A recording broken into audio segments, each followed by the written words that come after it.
Cambridgeshire this evening. If you are just tuning in, let us give you what we know so far. 2 men have been arrested by armed officers after multiple people were stabbed on a train.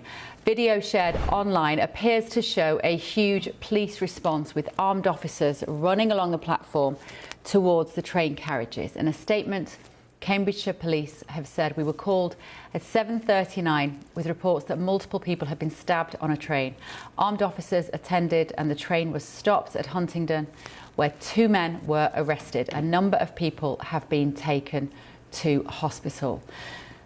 We're going to be bringing you all the news on this as it evolves this evening. Let's tell you what some of the key people in the UK have said this evening. In a statement on X, formerly Twitter, Prime Minister Sir Keir Starmer said, "The appalling incident on a train near Huntingdon is deeply concerning. My thoughts are with those affected and my thanks go to the emergency services for their response. Anyone in the area should follow the advice of the police." And Home Secretary Shabana Mahmood also said she was deeply saddened to hear of the stabbing and added, "I urge people to avoid comment and speculation at this early stage." Now, within the last few moments, we've also heard eyewitness accounts. There was one man travelling on the train who said he saw an extremely bloodied victim, was his word, and he believes a suspect was tasered. Another witness described seeing a man with a large knife and passengers hiding in the toilets to escape the rampage. The MP for the area, Huntingdon, Benobi Skekti, has said he had never seen as big a response to an emergency incident as he attended the scene at the train station. Also this evening, according to reports in the Daily Mail, which GB News cannot verify at this time, they are claiming that the stabbing spree was swiftly designated a Code Plato incident by senior officers, and that's the name given to marauding terror attacks. It was the code word used in the wake of the Manchester synagogue stabbings. Let's go to GB News Home and Security Editor Mark White, who joins us from London. Hello, Mike. Mark, nice to see you. It's a shame about the circumstances, of course, that we're all getting our heads around this evening. I've given a lot of the facts there, Mark, but what else can you tell us about this situation? Well, it certainly bears all the hallmarks of a marauding terrorist attack in terms of how this event unfolded. We need, of course, to get the definitive word from the police and indeed from the politicians as to whether they are treating it as a terrorist attack in terms of the motivation. What we can say, of course, is it is a mass casualty attack. It would not surprise me if it had been declared a Plato incident. That, of course, would allow the armed response to be a very significant armed response. They are then designated in terms of their response to be able to deal with that marauding threat by whatever means they feel is appropriate to stop that threat, to stop themselves and indeed colleagues and members of the public being further harmed in such an incident. And now we've heard, as we continue to watch the incredible images of the emergency service response, it was a huge emergency service response, Bev. We heard that when this train pulled into Huntingdon, that there was already emergency services waiting on the platform as people staggered out and onto the platform, bloodied and running, trying to get away from the chaos that had erupted in the carriages. Now, eyewitnesses say that at least one person with a knife came out onto the platform as well. Armed police confronted this individual and they were tasered and then arrested. Police have told us of 2 arrests at this stage. I'm also being told as well that the service involved is the LNER 1825 fast service from Doncaster down to London. It would not normally stop at Huntingdon Station, but signalling staff, when they got word from the driver of this mass stabbing that was taking place on that moving train, then changed the signals, put that train onto the slower line away from the fast line so that it could pull into Huntingdon Station. We know as far as Huntingdon Station is concerned, it is a very short distance, just minutes away from Cambridgeshire Police Headquarters. A major trauma hospital is also just a few minutes away from this station. So in that sense, that is an upside of pulling into this particular station, but a desperately worrying and horrific situation that unfolded on that train a little earlier. Yeah, Mark, it's incredibly shocking. And of course, it comes off the back of two more high-profile stabbing incidents in the UK. In October, we had the Manchester synagogue attack, of course, and then Wayne Broadhurst, the man that was walking his dog in Uxbridge and also lost his life. It's deeply worrying for people in the UK at the moment, and it's very difficult to see. I, for one, have very little faith that we're going to hear a response from our leaders, particularly from our Prime Minister, about how to deal with this, because people are genuinely frightened when they're going out about their normal daily business at the moment, aren't they? Well, there's no doubt they are, and those incidents that you spoke about certainly raise real concern amongst the public. To put them in context, though, and I think it's important to do that, clearly the Manchester synagogue attack was a terrorist attack, and it was indeed declared a Plato incident as well as that unfolded. The Uxbridge attack in West London that I attended the court case of the 22-year-old Safi Dawood, who appeared charged with 1 count of murder and 2 counts of attempted murder. That has not been declared a terrorist incident. That doesn't mean that, in the fullness of time, more information might come out with regard to the motivation in that. But of course, it's an active case at the moment, so we need to be just a bit careful on that. But you're right to say, Bev, that just the news of that, just in the psyche of the great British public, understandably, it is a worrying time. I've been at, and indeed I'll be going to another briefing from counter-terrorism officials unrelated to this, but early next week.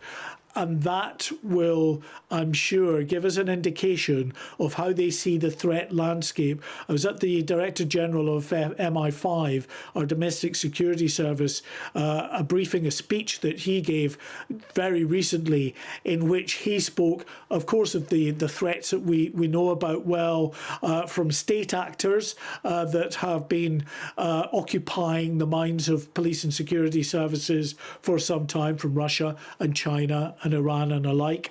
But he also said that they are deeply concerned about what they see as a resurgence of, in particular, the terrorist threat from Al-Qaeda and ISIS, 2 terrorist groups that people could have been forgiven for thinking we had seen the back of, that they had, dealt with Al-Qaeda, of course, after 9/11 and in the years subsequent to that, in Afghanistan and Iraq, elsewhere in that region, and then, of course, had gone after ISIS in Syria in particular, and largely dismantled the groups. And yes, they were for a time deeply sort of eroded and diminished in terms of their ability to do much. But in the years since, they've been building up capacity and building up a determination again to take that fight to the West, either directly or to influence those here in the West that might be susceptible to that kind of poisonous narrative coming from these terrorist groups. Okay, thank you very much, Mark. Don't go anywhere. I've got my panel here in the studio with me this evening. Hilary Fordwich, political commentator, and Angelina McAhey, journalist and broadcaster. Ladies, there's a campaign in the UK at the moment, actually. There's one woman is trying to raise awareness of the idea that we should have female-only, women-only carriages in trains, because public transport can feel very dangerous for women in particular, on any day actually. I would say most of the acts of random violence that I saw growing up in Manchester and I've seen in London when I lived there, actually occurred on public transport, on trains late at night, on buses late at night. Hilary, we watch these pictures here. Obviously you're British born, but you live here in the US now.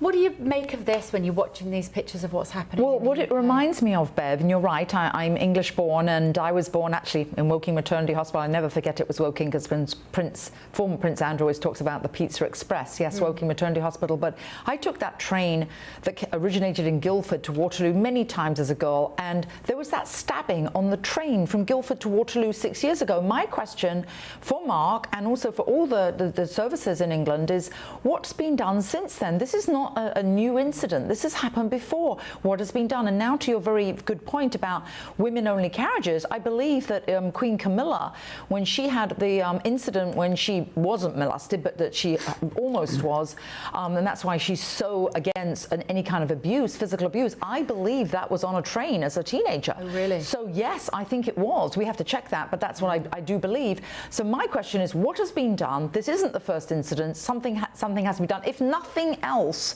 all passengers should be given some hazing spray or something as you get on a train, if it comes down to that. Yeah. But this is ludicrous, because I think the services are almost acting like this is something new. No, this has been going on for many years. Yeah, Mark, do we know whether we've seen increased presence of security or any kind of law enforcement on trains and public transport in recent years? I can't remember seeing anything myself personally. Yeah, we have. To be fair to the police in particular, British Transport Police, who are tasked with providing security on the transportation network, in particular the train network. It was about a decade or so ago that they first introduced armed police patrols on the services. So that's British Transport Police, armed response officers and armed patrols at the main station. So if you go to Birmingham New Street or King's Cross or Euston Station in London, you'll regularly see now armed police patrols, BTP officers going about patrolling those stations. And then occasionally you will get operations where sometimes those armed officers go on specific trains, depending on what the threat level is in the country, and if there are concerns about potential attacks on the transportation network. I should say as well that they regularly train for responses to incidents on the rail network. All of the emergency services do that, but of course in the heat of battle, when something happens, you know, all best laid plans go out the window. And of course this would seem to be the, you know, to an extent a perfect example of that.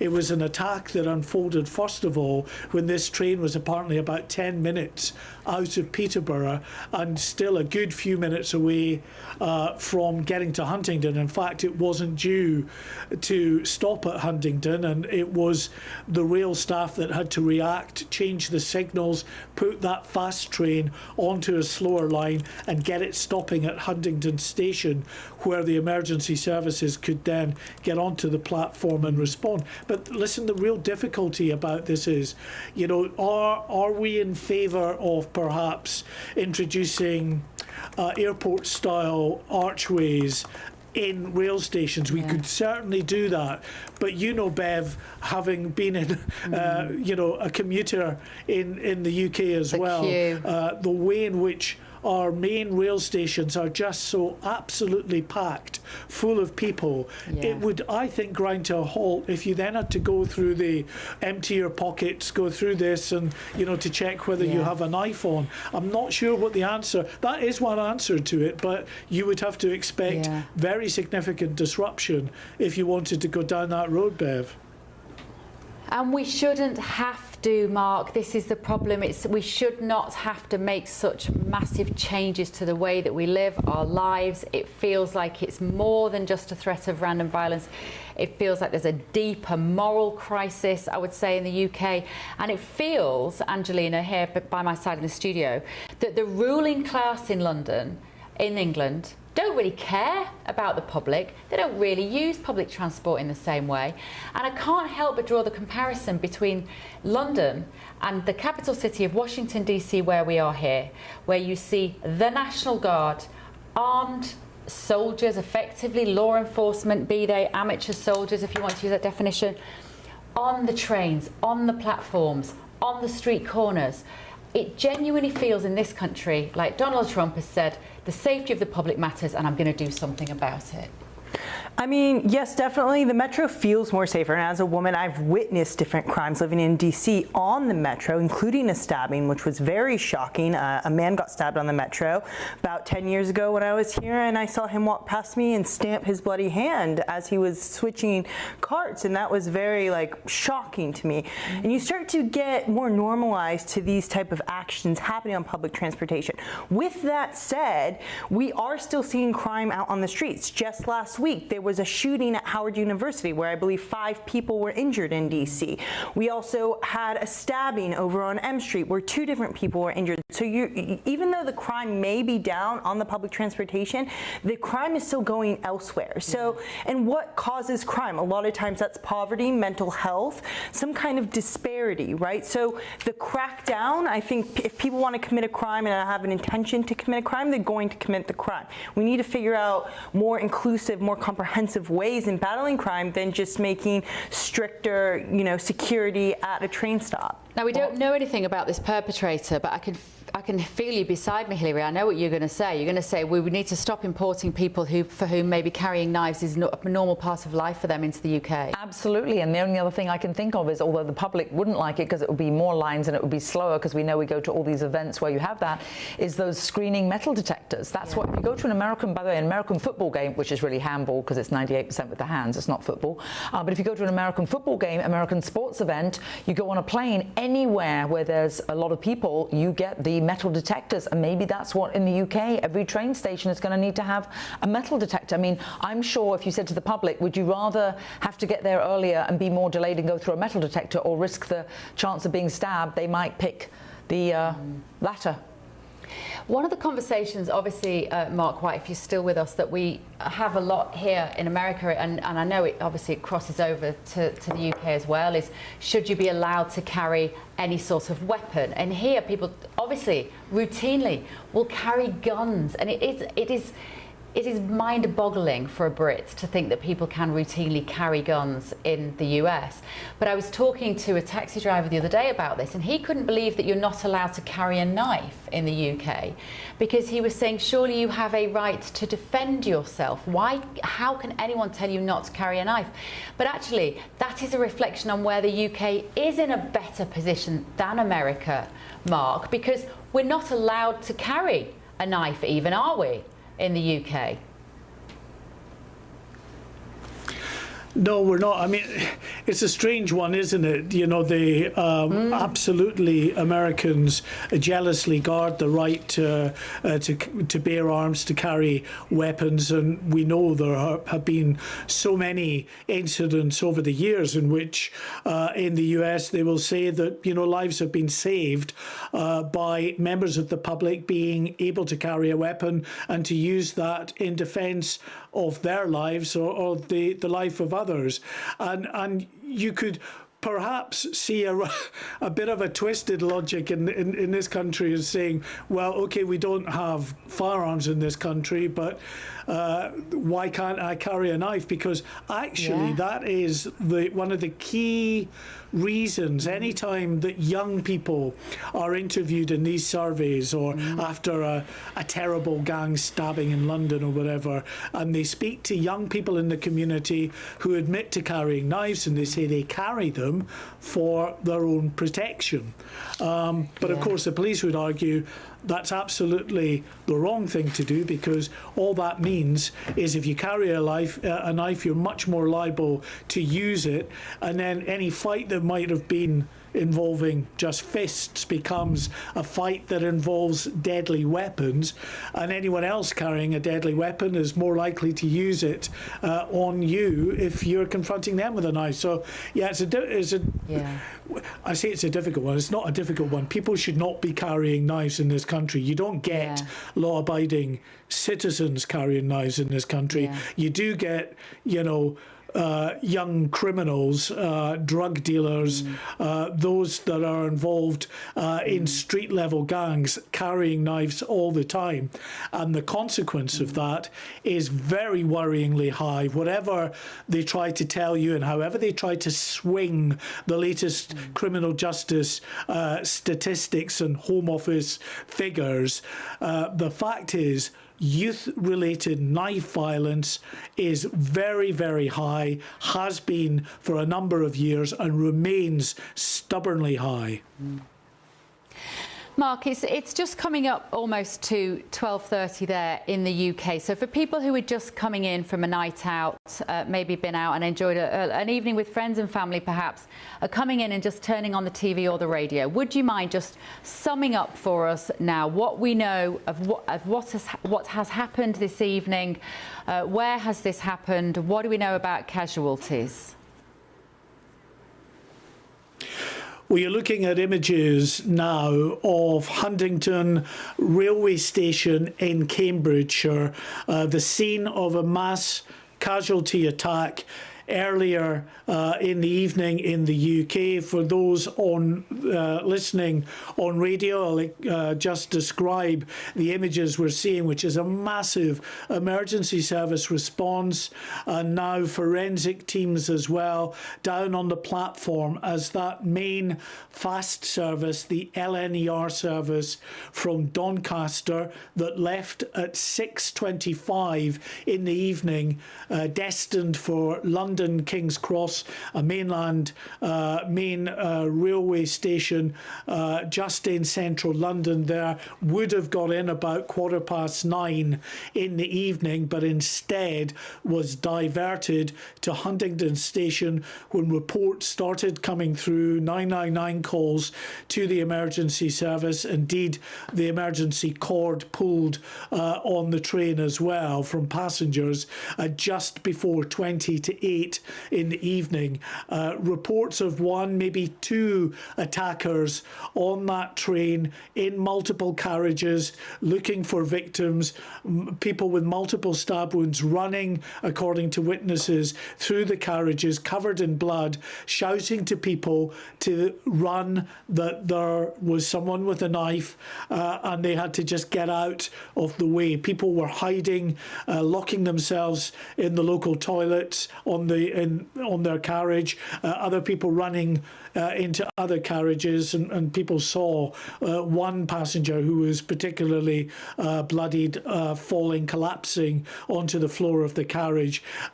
Soon after, we understand, the train pulled into Huntingdon Station.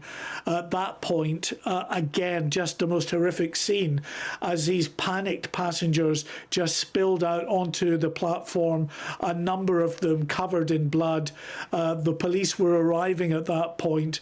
One of the suspected attackers also on the platform at that point, carrying a knife, was challenged by armed police, who then opened fire with taser stun guns and then arrested that individual. Police have confirmed that at this stage 2 people have been arrested. Now, they haven't as yet spoken about the motivation.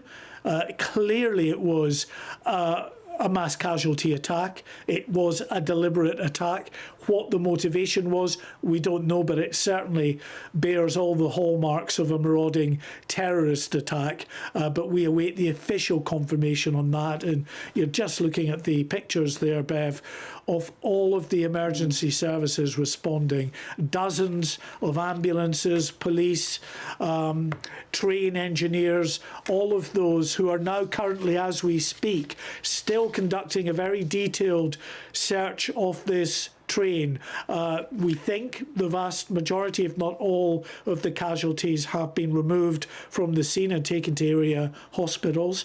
However, understandably, because when a train pulls into a station, the doors open. If you've got people that have been attacked, losing lots of blood, they could collapse anywhere, and if they're disorientated, they could have ended up under the train, further down the track. So that's why, as we speak, train engineers, paramedics and the police are carrying out detailed searches both in the train and all the toilets, under the seats, everywhere, but also looking underneath the carriages and on the track itself for some distance back, just to make sure that there are no other casualties that are unaccounted for at this hour.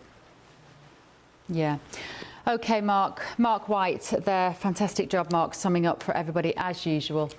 We will let you go now, Mark. I believe you're going to be back on breakfast in only a matter of hours, and we will carry on this story here from Washington, D.C. I'm having a look on the Your Say to see what you're saying at home. A lot of you are incensed by the statements made by the politicians. Just to remind you what those statements were.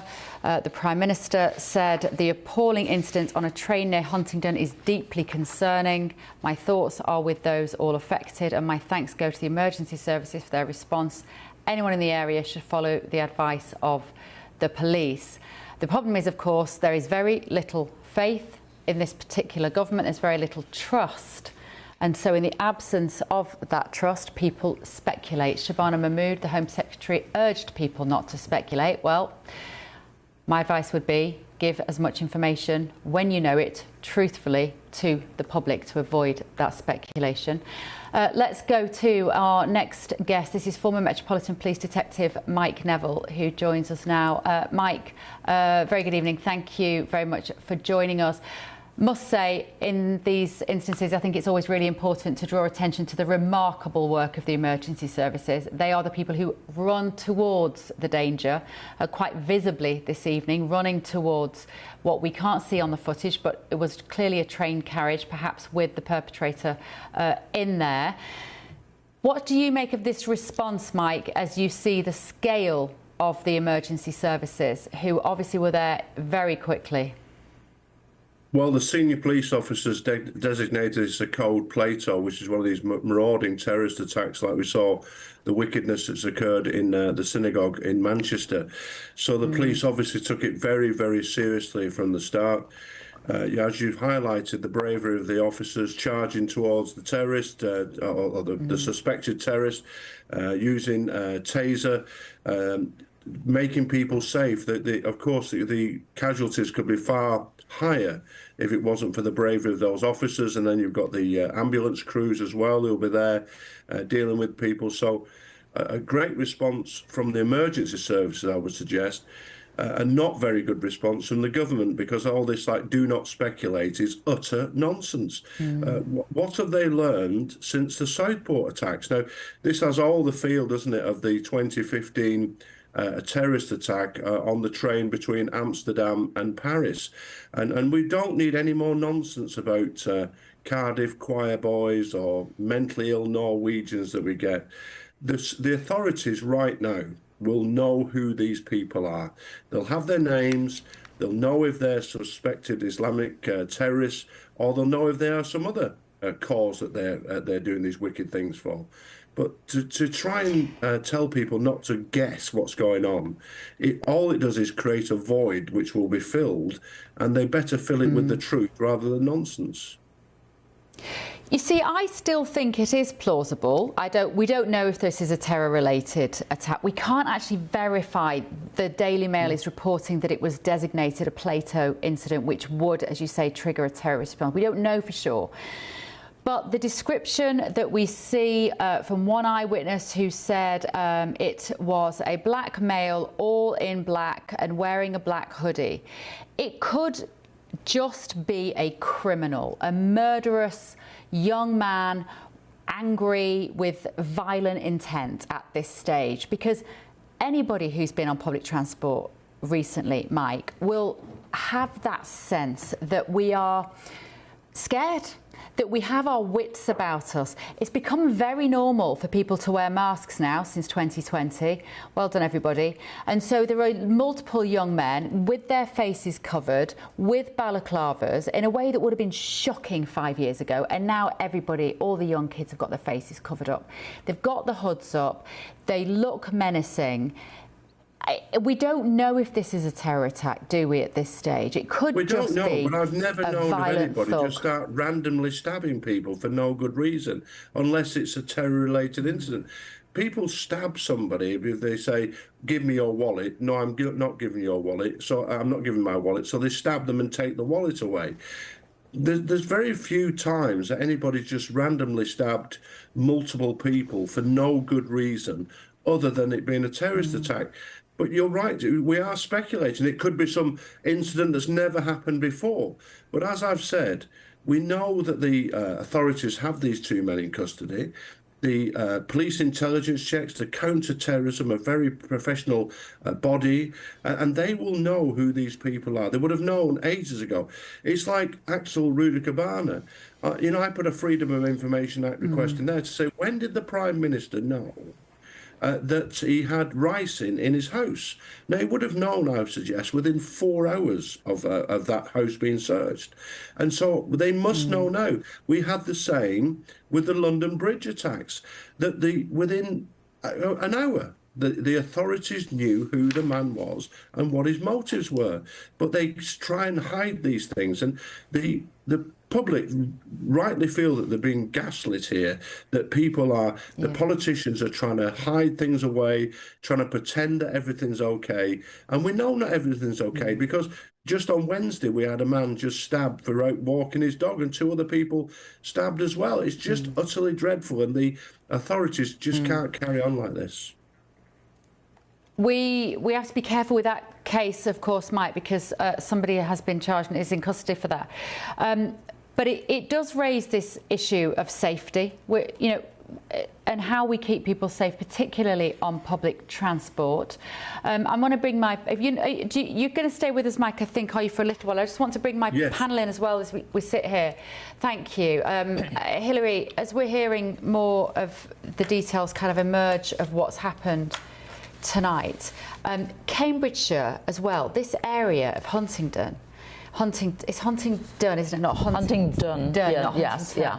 Huntingdon in Cambridgeshire, a quaint little English town where you would least expect. I know that somebody's pulled the emergency stop. So luckily, fortunately, that was where the train was able to pull in. It wouldn't ordinarily, as Mark White said, this train wouldn't have stopped on this route on that occasion. Right. But you sort of expect these things in the centre of London somewhere, not just on a train going from north to south. When they said that they pulled the emergency stop, was it going from London north to south? It was going to London. It was going to London. But somebody could come from anywhere, from any. It just shows you. I mean, what this proves to me is you're not safe absolutely anywhere. And then, with regard to the services not telling the public, they've already arrested 2 people. Immediately release the photographs. We can say that they're just been arrested, but immediately release photographs, because all they're doing with the speculation is what they're really doing is they're actually feeding the fire, fueling the fire of the speculation. It is such a different system here in America, Angelina. You know what I'm thinking about was the Charlie Kirk killing. Within moments. Yes. The government had, the state, the authorities had released the photograph of the suspect. We knew a name of the suspect. Now, I think there are pros and cons of both systems, actually, but and we were just chatting off air, and Angelina was saying, do we know what kind of knife it was? Like, this is the detail that you get in America in the instance of these, and we don't release, or we are not told any of that detail as the public. What might the benefits be of that, though, do you think? I mean, it's a case-by-case basis. Look at the Luigi Mangione case, right? We didn't find out any details, and it turned out that the FBI actually knew quite more substantial information. Now, that was the New York stabbing. Yes, of the CEO. No, it was a shooting of the CEO. Shooting of the CEO. Pharmaceutical company. Yeah. Insurance, Yeah, insurance company, United Healthcare Insurance Company. So it really is a case-by-case basis. I think the Charlie Kirk situation situation, they really didn't have as many leads on that situation, so they needed more transparency with the public.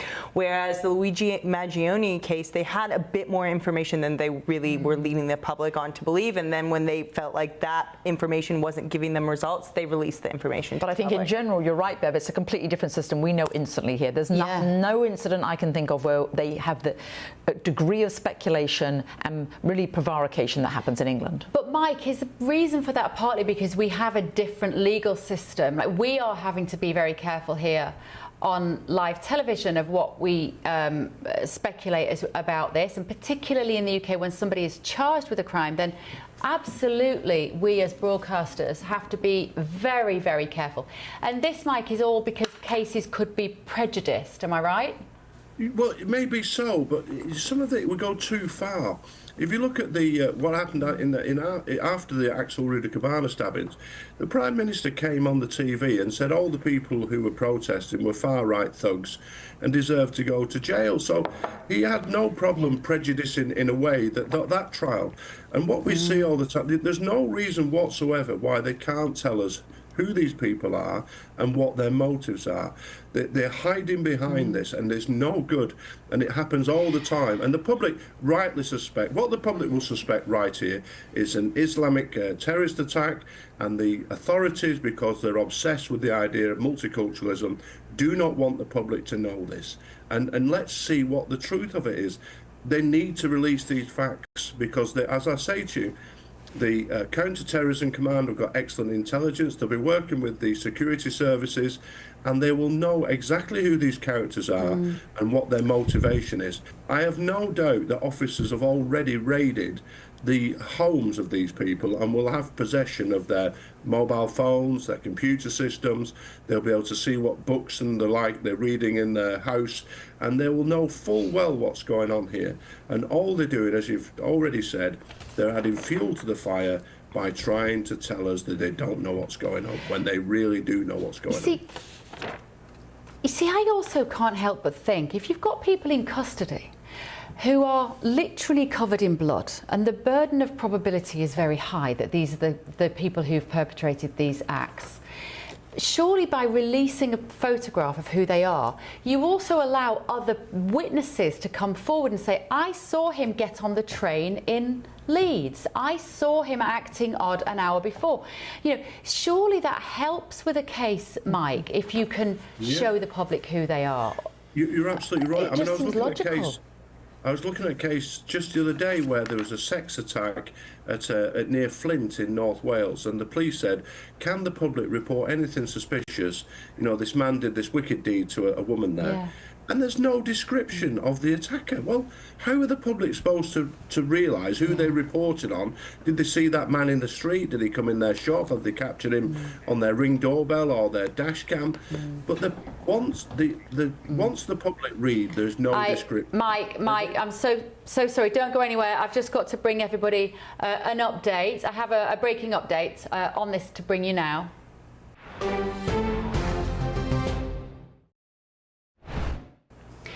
So the mass stabbing on a train near Huntingdon has been declared a major incident, and counter-terrorism police are supporting the investigation, British Transport Police have said. 10 people have been taken to hospital, with 9 believed to have suffered life-threatening injuries after this stabbing.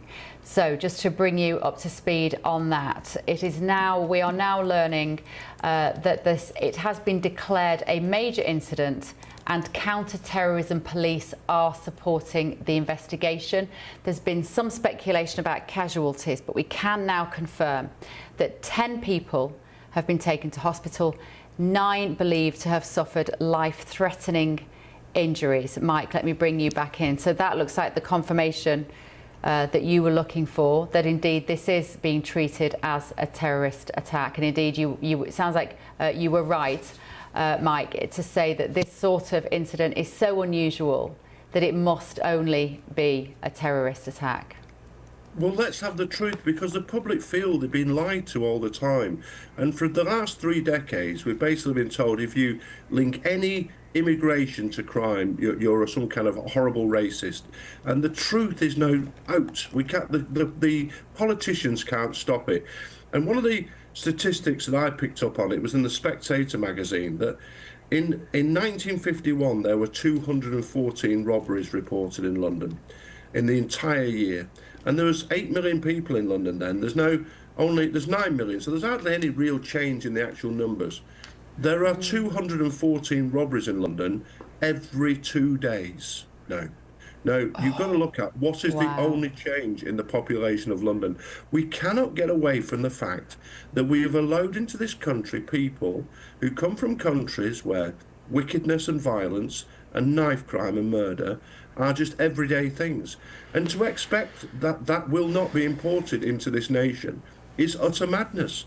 And the politicians have failed this country. They've allowed this to happen and then tried to conceal it and silence those who highlight it. I highlighted in the 90s the problem with street robbery and who was committing those street robberies, and the reaction of the authorities is to silence it. I was in 2015, I went to Cologne where there'd been mass sex attacks on women on New Year's Eve.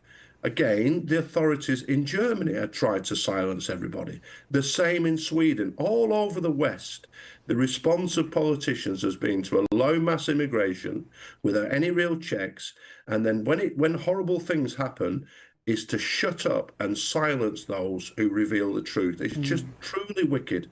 And now, though, they can't hide it anymore because people are just seeing it every single day. And as you highlighted, it's not just London. This is Huntingdon. This is the birthplace of Oliver Cromwell. This is somewhere where these things shouldn't happen, but it is happening right now. It's just terrible.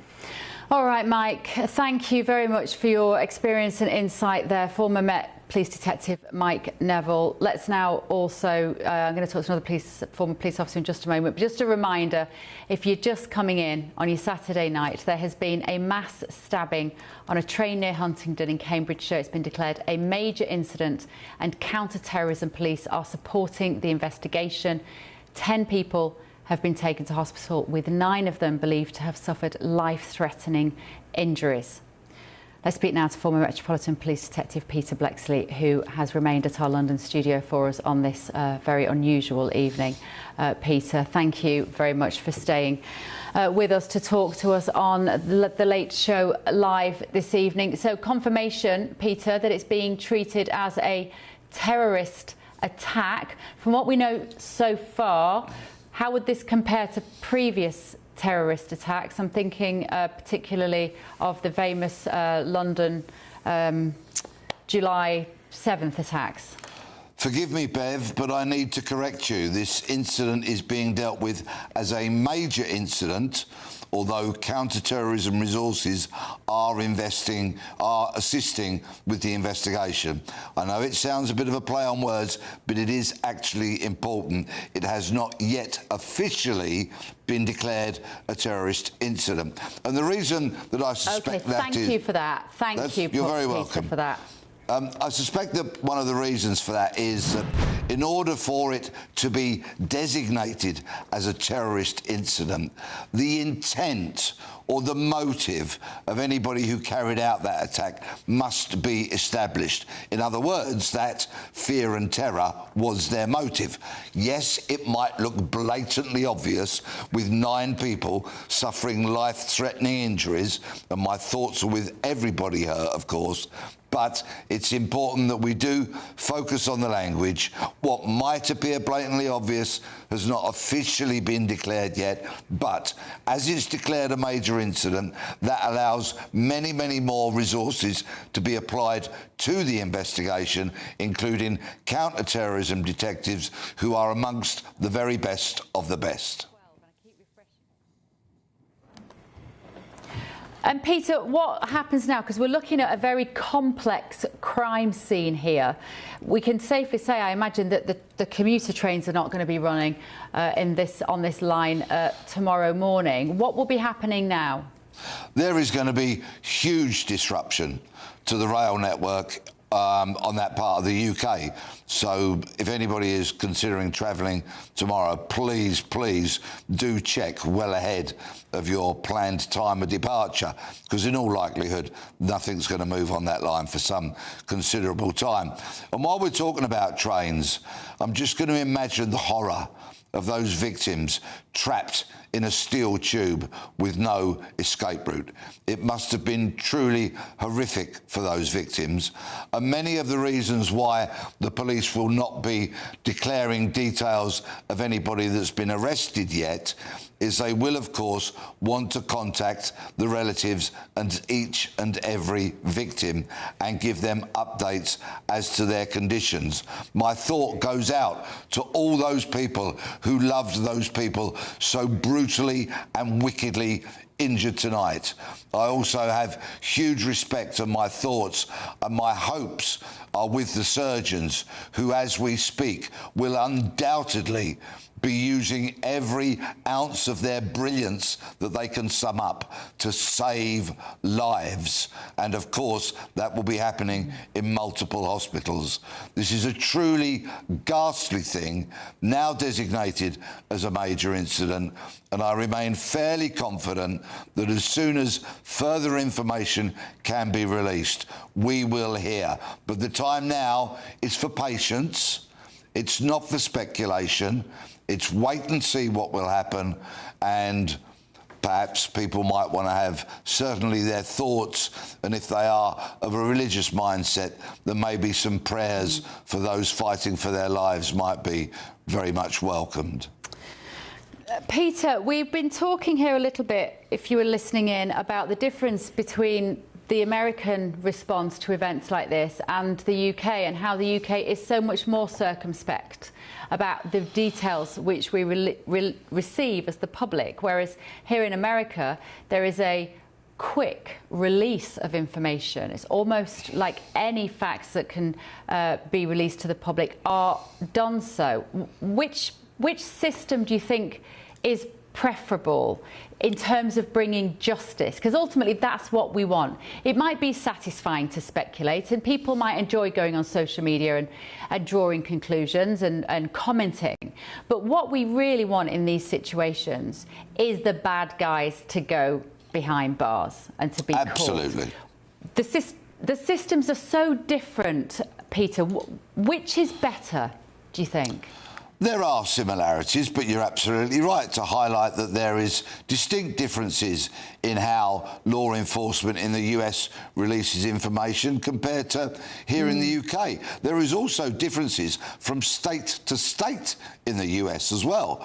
Not all are uniformly as open as they are. Let me give you a hypothetical situation now. So this is not referring to this evening's events. It is merely from the imagination of my mind. Imagine that somebody was in custody for very serious matters. They had not been charged, they had not yet been interviewed, but they were in custody for very, very serious crimes. And the police, by way of encouraging other witnesses to come forward, released a photograph of that person that was arrested. And somebody said, I know who that is. I know where they live. They're a nasty piece of work. While they're in the police station, I'll go round and burn their house down. That'll teach them. Now, imagine if that happened and contained in that house was vitally important evidence that would go a long way to securing that person's conviction for the crimes for which they were in custody. You can see how that would not be a very good situation at all. People's photographs are released largely when they're charged and almost uniformly when they're convicted. There have been cases when, if somebody is a wanted fugitive, for example, then their image will be put out for the public. But it's not perfect, I completely agree, but I'm more in favour of the way things are done here than they are done in the US. Very interesting. Hilary, let me bring you in on that as a reaction, because I think that is a very convincing argument as to why we shouldn't be releasing information. Do we get that sort of vigilantism here in America when details are released about the people? Well, I think you made a very good point. You're right. That is a great distinction and very different. I'm not aware of those sort of vigilante things here. I will tell you that in contrast, about 2.5 months ago, back in September, there was a stabbing on a train in Charlotte, and that was a Ukrainian refugee young lady, and she was stabbed. President Trump immediately... That was a very high-profile case, wasn't it? It was yes. a very tall guy stood up behind the black guy with the dreads. That's right, and he stabbed her. Awful. It was ghastly, and President Trump immediately called for the death penalty. So everything was very rapid, very quick, without actually, much evidence. Obviously, it actually happened. But I do think, yes, that is a very good point about the vigilantism. I hadn't thought of that. Angelina, your thoughts on that? So, as Peter was saying there, that actually the reason we don't release who these suspects are immediately is because, especially in a world of social media, somebody could go round, put a petrol bomb through his front door letterbox, burn the house to the ground, destroy evidence. It becomes a very complicated legal situation if somebody's trying to mete out their own justice to other family members or whatever. When you hear it like that from a former police officer with experience, you realise actually the UK's probably got it right.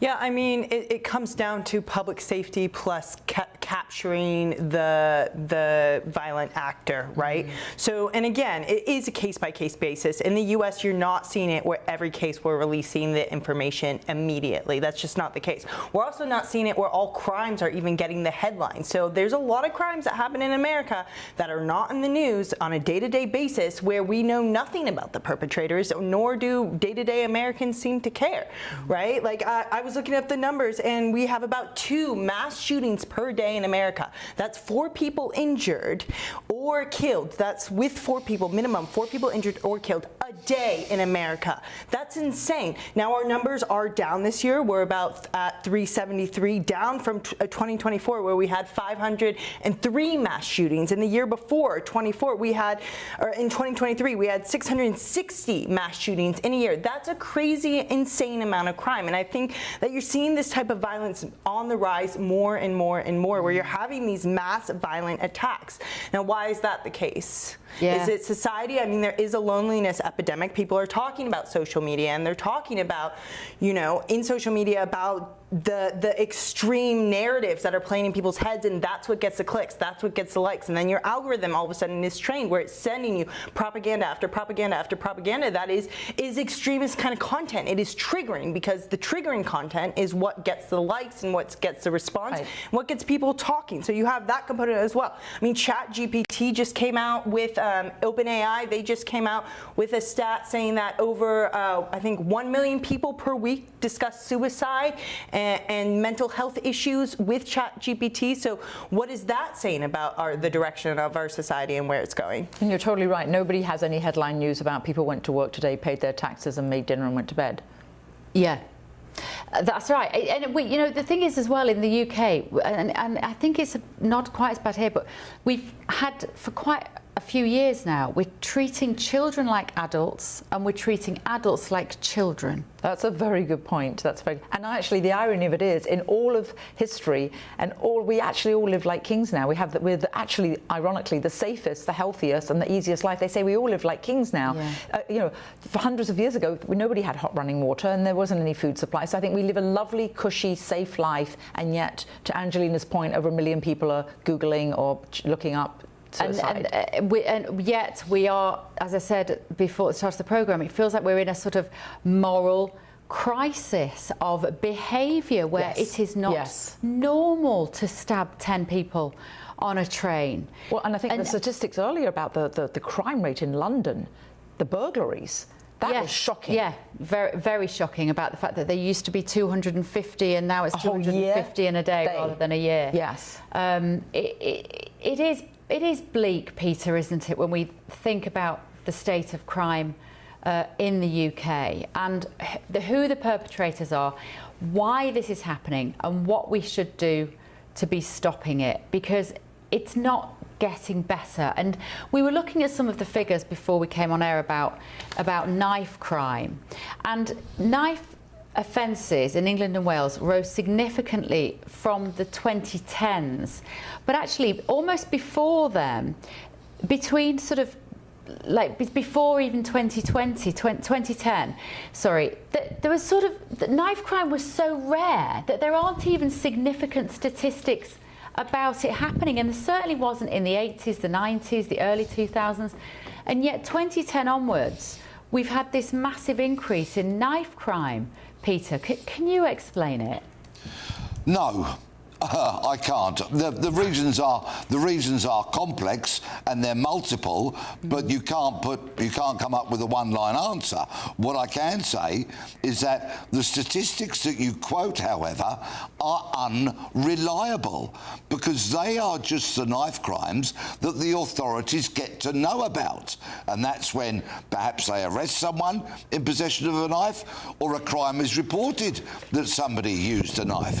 What they do not do is paint the full picture of the amount of people carrying knives because the authorities simply don't know. And I strongly suspect that that figure is absolutely astronomical. I was at a function this week when a man in his 50s came up to me, like so many people do, told me how scared he is about living in the UK because of the fear of crime and an open borders policy. And he said that friends of his in their 50s were seriously discussing whether they should be carrying knives with them when they go out on the streets of Britain. What a sad, sad situation we've got to when hard-working, tax-paying, otherwise completely law-abiding and contributing members of our society in their 50s are thinking about arming themselves with a knife. Peter, I was just saying earlier that I had that very conversation with a taxi driver here in America, and he was dumbfounded that you weren't allowed to carry a weapon for your own protection in the UK. And he was saying to me, "What, you can't carry a gun?" I said, "No, you cannot carry a gun." "You mean you can?" But he said, "But surely you can carry a knife." "No, you can't carry a knife." And then he said, "Can you carry mace or pepper spray?" And I had to admit to not being sure of the answer of that question. And that's what I said about being on the trains, that they can issue this to people if they're not going to protect the trains. Oh, wait, yeah, because I don't know. What is the law about that, Peter? Yeah. Are women allowed to carry a mace spray? I don't think we are we?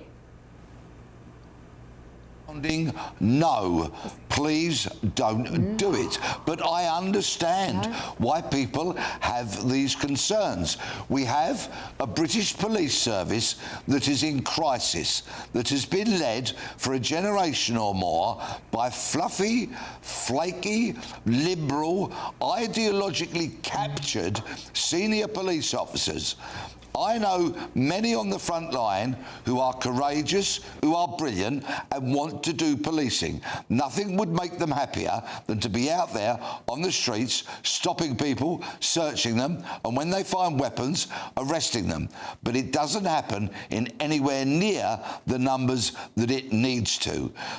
People are so hung up about it, there's such a fear of being called racist if you do it, that it's utterly nonsense. But Britain is in a crime crisis. It's becoming a lawless hellhole. Something needs to be done. Yeah, we saw actually TV presenter Kirsty Gallagher. She went on social media this week and she said she was walking from Leicester Square in central London and a guy just came and she said he kicked me like a football from behind, just kicked her. And she was crying as she was telling the story because she said, "It's not okay." And nobody came to help me. And that summed up, I think, how so many people feel. And it's not just women, how so many people feel on the streets of the UK at the moment, very vulnerable, looking over our shoulders all the time, putting your mobile phone in your pocket because you think you're going to have it taken out of your hand, and wondering where your exit route is. Well, shocking events here in Cambridgeshire this evening. We're looking at the pictures now.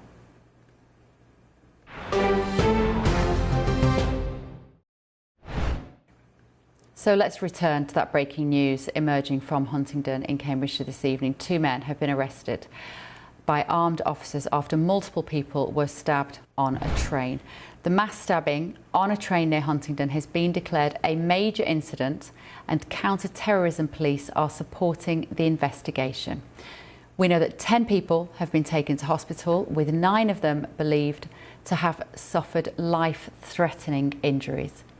Videos shared online appear to show a huge police response, with armed officers running along the platform towards the train carriages. In a statement, Cambridgeshire police have said, "We were called at 7:39 p.m. with reports that multiple people had been stabbed on a train. Armed officers attended and the train was stopped at Huntingdon, where 2 men were arrested. A number of people have been taken to hospital." In a statement on X, formerly Twitter, Prime Minister Sir Keir Starmer said, "The appalling incident on a train near Huntingdon is deeply concerning. My thoughts are with all those affected, and my thanks go to the emergency services for their response. Anyone in the area should follow the advice of the police." Home Secretary Shabana Mahmood also tweeted, and she said she was deeply saddened to hear of the stabbings, and added, "I urge people to avoid comment and speculation at this early stage." She went on, "Within the past few minutes, we've also heard eyewitness accounts." So a man who was travelling on the train said he saw an extremely bloodied victim and that he believes a suspect was tasered. Another witness described seeing a man with a large knife and passengers hiding in the toilets of the train to escape the rampage. The MP for Huntingdon, the local MP, Ben Obispejekti, said he had, quote, "never seen as big a response to an emergency incident when he attended the scene." Let's talk now to former Metropolitan Police Detective Graham Wetton, I think is joining us now. Good evening, Graham. Thank you very much for your perspective on this evening. These incidents are luckily very rare in the UK, but obviously we've had some other high-profile stabbing incidents and fatalities recently. So just your thoughts, really, Graham, as you look at this, of how significant an event this might turn out to be. Good evening or good morning. Yeah, clearly a major incident in Cambridgeshire. I think you covered this. The first emergency call came in at 7:39. The train then pulled into Huntingdon at 7:44, so a period of 5 minutes. A normal practice would be for the train driver, once the emergency alarm is activated, to make their way to the nearest station. That's the sensible thing to do. Because if you're at a station, the emergency services have got ready access via the platform to the train, so passengers can get off the train more readily if there's platforms there than if it just stops in the middle of the countryside where the cord is pulled. So normal practice for the driver to make his way as quickly as he can, as safely as he can, to the next available station. The emergency services made their way to Huntingdon Station. And my recollection of Cambridgeshire, I did deploy there when I was in the police. Cambridgeshire Police HQ isn't that far from Huntingdon Station, so it is literally a matter of minutes if that's where the officers deployed from. But armed officers deployed to the train. Normal practice again, with somebody running through a train carriage with knives and stabbing people, would be for the armed officers to approach the train first, and then the unarmed officers and medical personnel, like the paramedics, to wait in the car park until the suspects have been identified and detained. And it seems that's probably what happened. And as I think you've mentioned, taser was used on at least one of the suspects to control them. Peter was saying earlier that obviously, although the investigating officers are being supported by counter-terrorism, that does not actually indicate that it is a terrorist attack, and that those counter-terrorism police officers will be trying to ascertain whether it is indeed a terrorist attack. We also presume, as Peter suggested, I think it was Peter suggested earlier, that the homes of these perpetrators will now have been accessed. Their mobile devices will have been seized. What else will be going on behind the scenes, Graham, as we watch these pictures? Yeah, it may be a bit early for the homes to be either accessed or searched at this stage. That's something that will happen, I would imagine, sometime overnight, but it depends if they've actually got addresses that can be identified and located at this stage. But the police, having detained the suspects, taken to a police station, Your priority then switches to your victims and getting them as quickly as possible to hospital, speaking to the witnesses. If the victims can talk to the police, speaking to them to try and identify what's happened. The suspects ordinarily, once their fitness to be detained has been assessed, they will be put into a rest period overnight, which sounds a bit strange, but the Police and Criminal Evidence Act in the UK makes us have to put suspects into a rest period so that when we do interview them, there can be no allegations that they were overtired, they've been up all day, etc., etc. So that's part of the process. The train itself becomes a crime scene.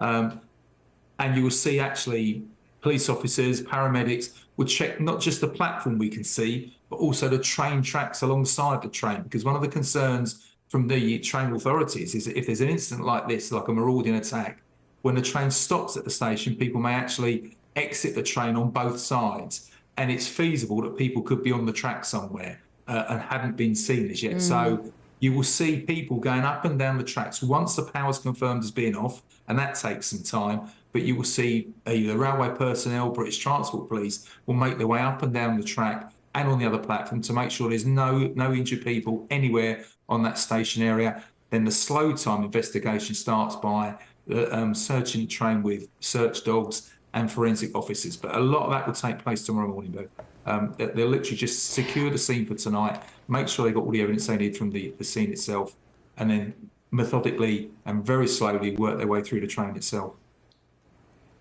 And what would be your guesstimate, really, as to when this train could possibly be moved, do you think? I mean, as you say, the full fingertip investigation won't happen until daylight tomorrow morning.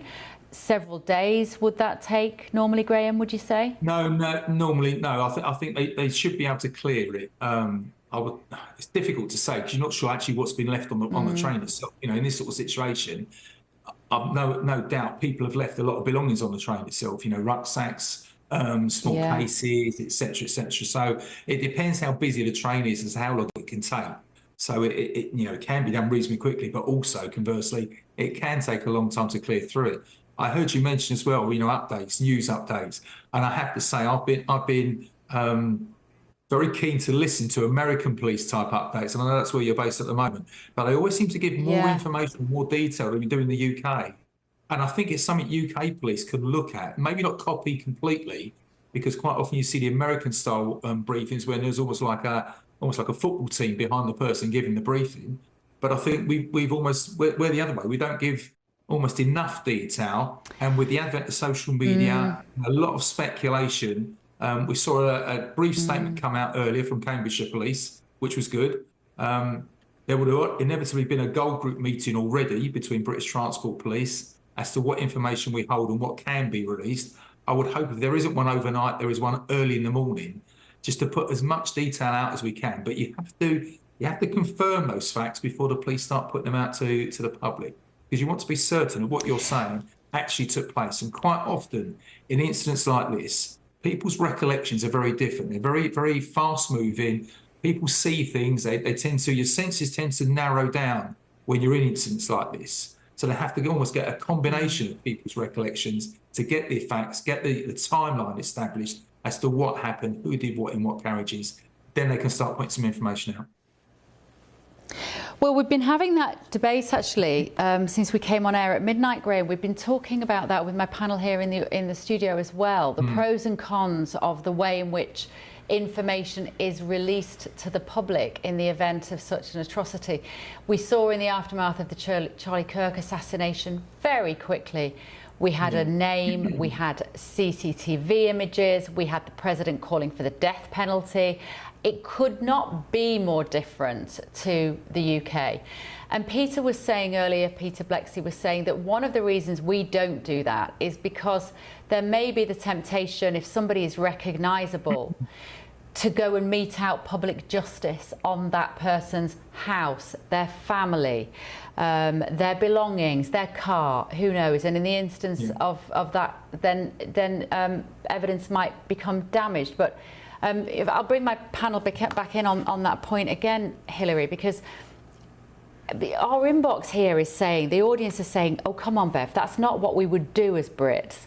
We wouldn't go and mete out justice like that. We wouldn't go in and burn people's houses. I was going to say that it actually sounds more American, sorry to ditz on America, to do something like that. I think, yes, that is not something that you think in the UK, but I did think it was a very good point that Peter raised. I thought it was quite, obviously judicious, and no, I can't imagine. That's not what British people, that's not one's instincts. It does seem to me it's a prevarication, and it does seem, I recall actually, I think, correct me if I'm wrong, but with this whole Southport incident, they were very concerned about racial rioting, and I think that probably is far more likely. One other point I'd just like to make, because we talked about the fact that people don't feel safe. I don't want people to think that, oh, well, though, I mean, yes, in Washington, D.C. now we've seen the National Guard, it's much safer, but I want to mention that I actually know someone who does the, it's called concealed carry training. To have a gun in America, you need to have a permit, and you need to have a concealed carry permit. And this is a former police officer. It's so sad. Do you know what the #1 demographic of his classes are now? He says, Hillary, out of all my classes, he said he conducts classes of 12 people. He said usually 10 out of the 12, and this is really sad, I think, they're elderly black ladies. They have lived in their communities for their entire lives, and now they don't feel safe. So just don't want English people listening to think, oh, wow, it's just so safe in America. That's what that police officer told me. I can well believe it, Very sad. Their entire lives in a community, and now they don't feel safe. Yeah. Graham, we'll just really ask you, I suppose, one last question at this time. Where do we start? What do you expect we might discover about this? What kind of more details do you think we can expect in the next 24 hours? Of course, everybody hoping very much that the 10 people in hospital, of course, with what are being described as life-threatening injuries, make it through the night. Otherwise, this could end up being a very different event by tomorrow. And I wonder when we will know more about the people in custody, because the British public, in the sense at the moment of feeling incredibly angry about being ignored by the government, are going to want answers. Yeah, they will. But again, from the policing perspective, you have to let the justice system take its course. It does sometimes move quite slowly and not fast enough for people, or dare I say it, the news media, etc., the news channels that want the details and the information. But justice has to be seen to be done. It does take time. The police have to gather information. They won't release details, as in names, etc., of people arrested. It will be like a male aged whatever has been arrested. Once they are charged, if they are charged with any offences, that's when you'll get the details, the name, etc., what's been done. We've seen recently UK police forces have released slightly more information on arrest, just to try and negate some of this speculation. And I see from your banner headline there, counter-terror police involved. Again, I wouldn't read too much into that at this early stage, because it's sensible and prudent to have counter-terror officers who are on standby anyway, 24/7, to attend incidents like this. Have them there at the early stages. If it then does become a terrorist-based incident, they are there from the beginning. They've been at the investigation from the early stages. They can then just carry on with it. If it turns out not to be terror motivated, they can just step back and hand it to serious crime detectives. So that's a prudent measure to have them there with their experience and knowledge to review this and investigate it in an early stage, then either continue with it if it proves to be that motivation, that basis, or hand it over. But at this stage, secure the scene, secure the evidence, focus on the victims. And also at this stage, we've got to notify the relatives of the victims. That's why, again, you'll hear probably the police ask for people not to share images and videos online, because there may be somebody who doesn't know where their loved ones are at this stage, and it's up to the police to try and locate those people. Bear in mind, some of them may be in surgery at this stage and haven't actually got their identity documents on them. If you've left the train that quickly, you've probably left your personal belongings back under your seat. Yeah. Graham, thank you so much. Graham Wetone there joining us this evening. We'll let you go to bed now, Graham. We are going to be bringing you more on this developing story after this very quick break. My panel will remain with me. I think we're coming to you, ladies, actually. We're not going to take a break now. We're not going to breaks. This is such a serious situation here. Angelina, let me come to you. There'll be people now on a Saturday night in England, 1:15 in the morning, coming in from having had a great time out with friends and family perhaps, and celebrations on a Saturday night, and thinking, what kind of country are we living in? We don't know at the moment, if you're just tuning in, whether this is a terrorist attack, but we do know that there are 10 people in hospital, 9 of them suffering from life-threatening injuries. And I don't know how we square, Angelina, the image of domestic life, normal Saturday night, people coming, probably going home on the train this afternoon. It's going from north to south of England. And then you juxtapose that with these hideous images and this awful scene of so many emergency services, and the anecdotes and the eyewitness accounts of what must have been terrifying, because there would have been families on those trains hiding in the toilets. There will have been babies in prams and kids in arms, and you sit on a train, you get the table seat if you can, and you get your colouring pencils out. This shouldn't happen on public transport at all. It seems obvious, but just your reaction, I suppose. I mean, it's terrifying, the idea to think it could have been any of us, in a sense that you guys are both from the UK. I've traveled there quite a lot, frequently for work. You know, it really could have been anyone just innocently carrying on with their day, exactly like you said, families. And then the amount of fear, not just the attack, but the fear that that imposes in someone. And the people who do survive this incident, imagine the type of PTSD and mental health issues they will have to deal with in overcoming this tragedy. It's absolutely frightening, and this should absolutely never happen. I think what also incenses me, Hilary, about attacks on public transport is that you use a train often if you don't have I mean, this is a train that's gone a long distance, so maybe the parallel doesn't quite apply. But in the UK, there's been footage recently on social media of young teenage girls maybe coming home from working in the pub or working in a restaurant, midnight, 1 o'clock in the morning, being harassed on train platforms. They can't afford an Uber. They can't just jump in a black cab, which has become very expensive in London. They can't afford a car. And that's what incenses me about when public transport is dangerous, because it's affecting people in a lower socioeconomic group. It's affecting teenagers who haven't got the budget. It's affecting students. It's affecting shift workers.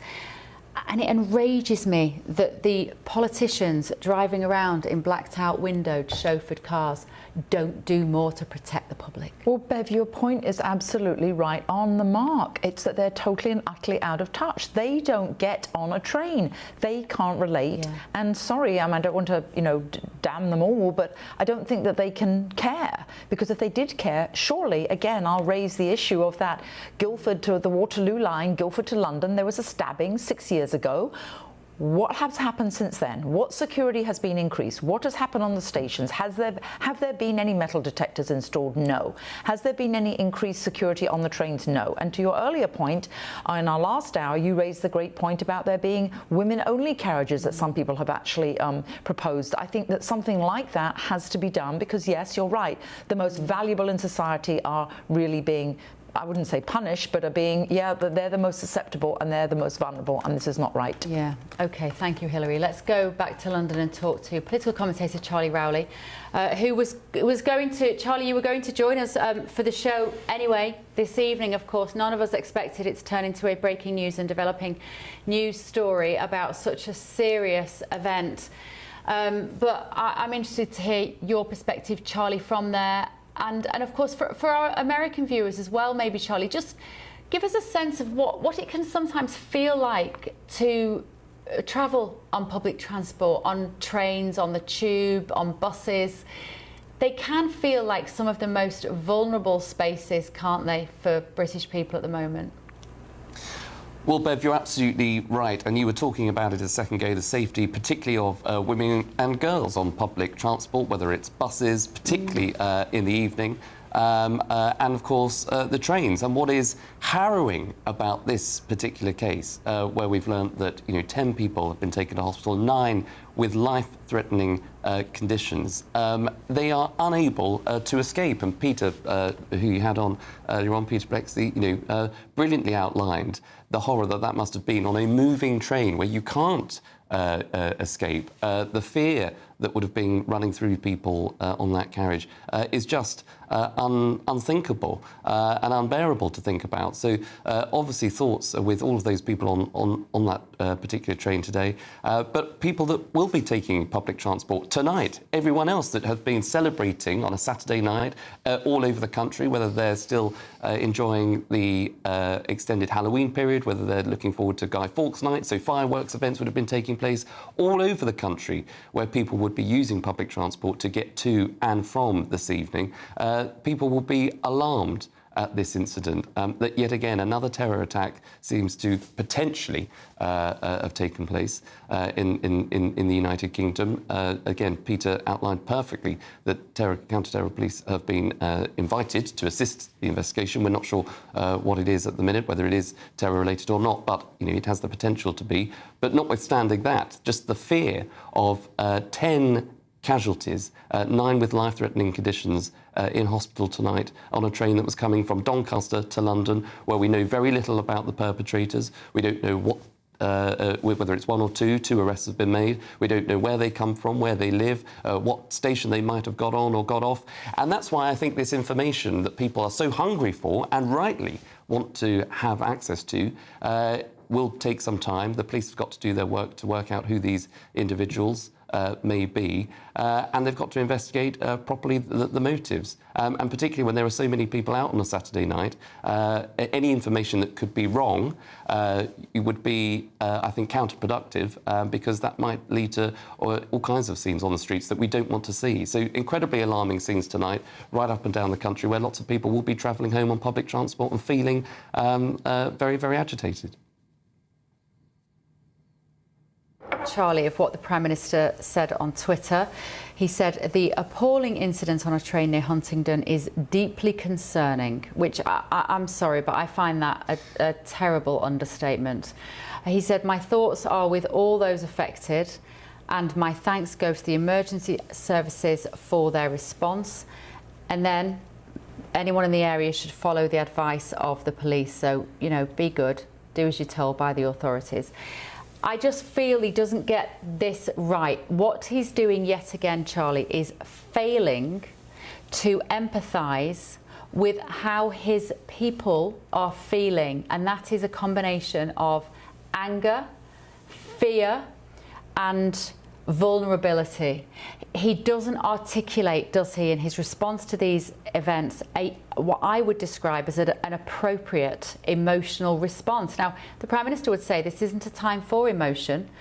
GB News, he might say this isn't about emotion, this is about having a calm head and telling people what they should and shouldn't do in the event. And of course he's right to thank the emergency services. That should always be included in any of these statements. But our inbox tonight, Charlie, is echoing the point that I'm trying to make here, which is that we feel we're living in a sort of fatherless community. We need a strong figure at the helm at the moment, and he just doesn't get it right, does he? You're absolutely right, Bev. What's missing, particularly when it comes to incidents like tonight, is leadership.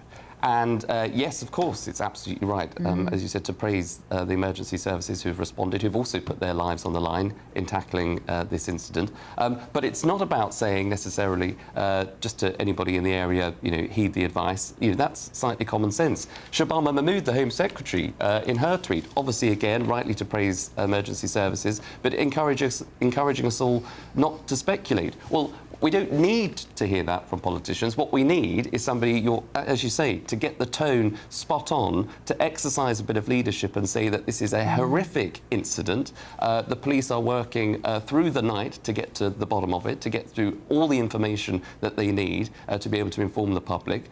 This is an awful, awful event, a callous attack on innocent passengers that were just travelling from Doncaster and through north to south to London King's Cross. And everybody, thoughts and prayers will be with those individuals and with those passengers. And, the whole country stands against this kind of vile atrocity, these vile attacks that take place all too often, and show that sort of, as you say, that emotional connection that many people will be feeling. They'll be angry that again another attack has taken place. There is another crime in our great country, one of huge magnitude that obviously dominates all the coverage that it's getting tonight and will obviously tomorrow and the days to come. Yeah.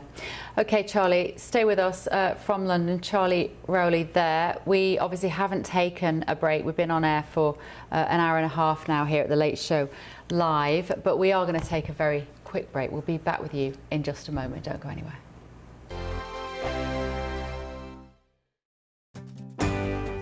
I'm Michael Portillo. This is GB News, the People's Channel, Britain's news channel.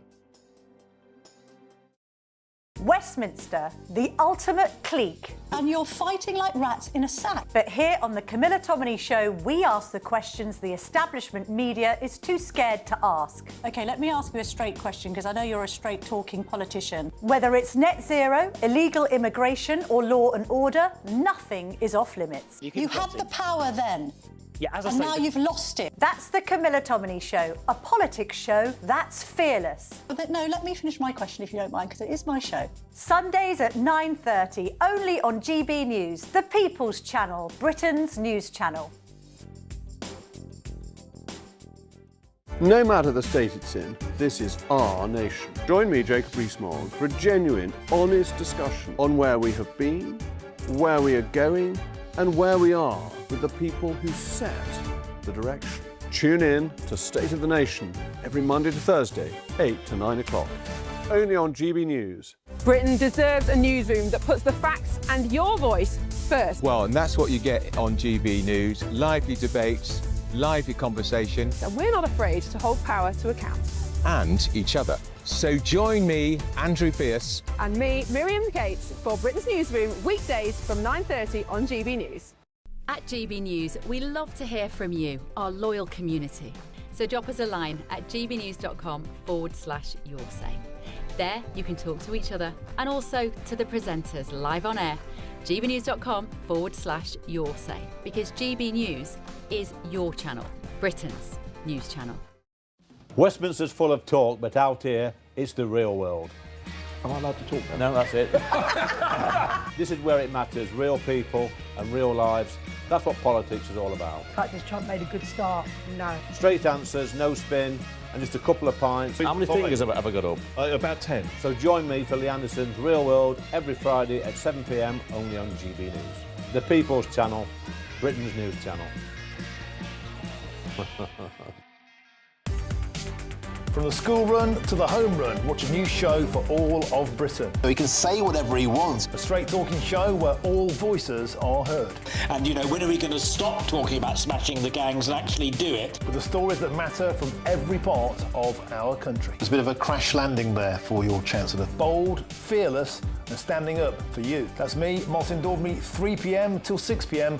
weekdays here only on GB News. The People's Channel, Britain's news channel. I'm Stephen Dixon, and thanks for joining us on GB News, Britain's news channel.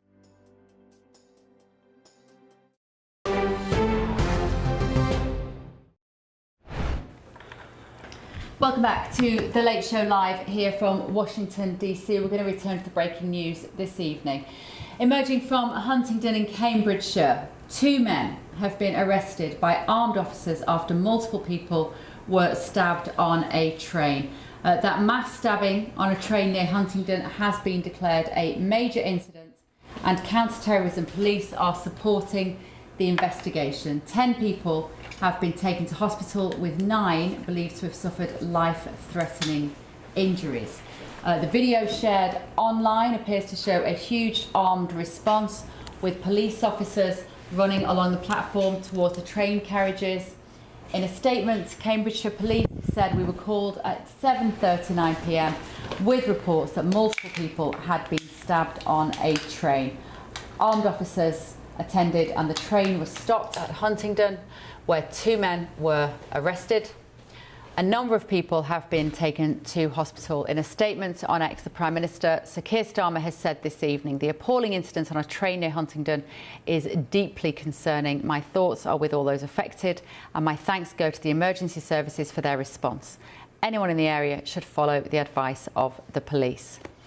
Home Secretary Shabana Mahmood also expressed what she said was her emotions as being deeply saddened to hear of the stabbings, and added, I urge people to avoid comment and speculation at this early stage.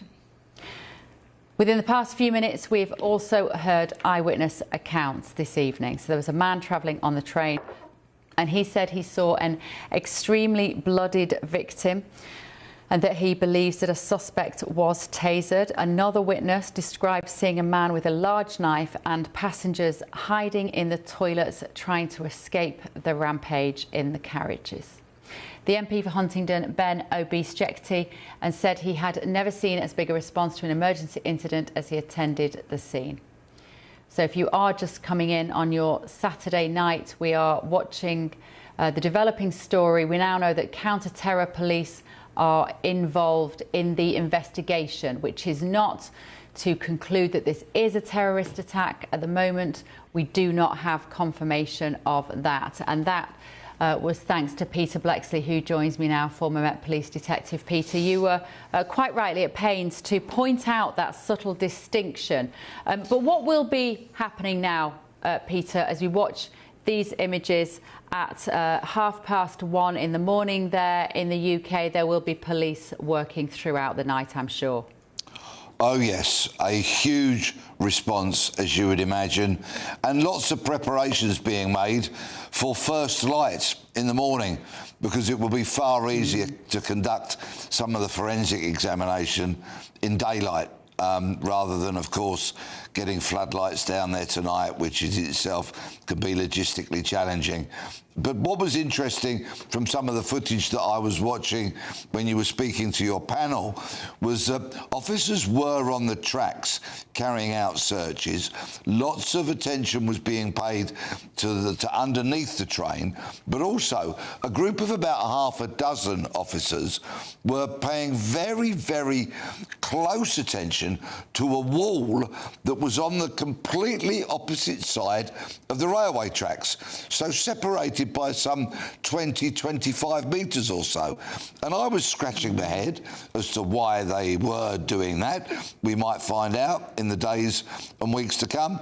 But of course, we also saw a search dog of some description whose tail was wagging furiously, and he was clearly chomping at the bit to get on with his or her work. Now, sniffer dogs are trained to sniff explosives, weapons, money, electrical devices. You can train these brilliant dogs to sniff out just about anything these days.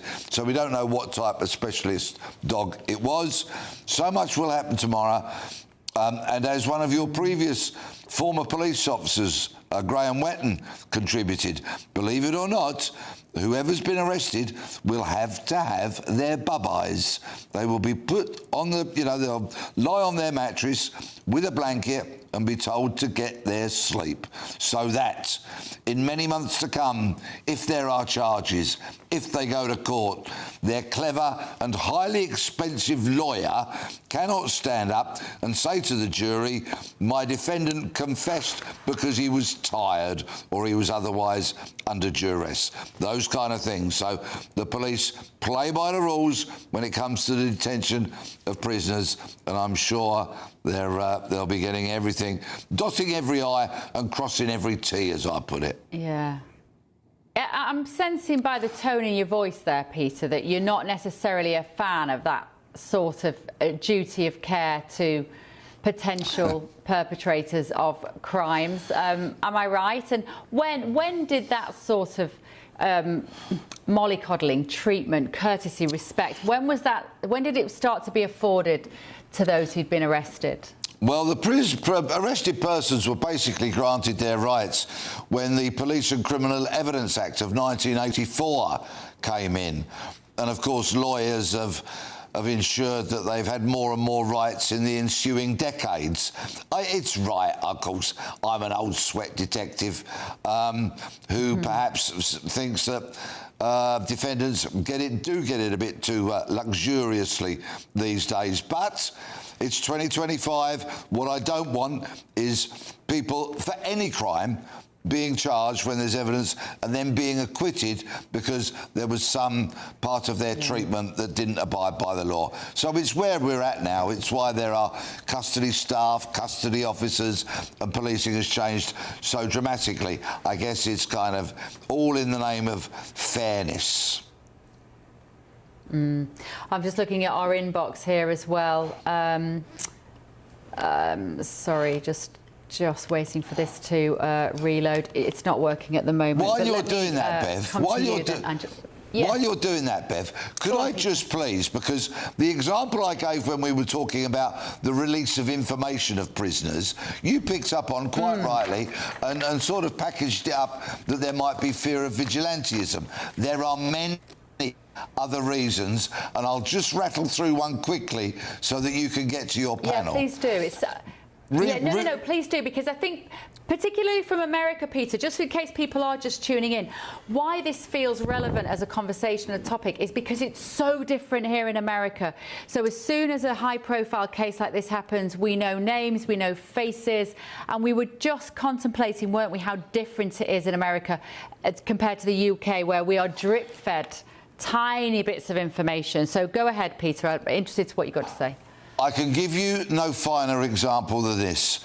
Let's remember the murderous dark day of 7/7, over 20 years ago, when bombs simultaneously were detonated on our tubes and our buses in central London, and over 50 people were brutally murdered.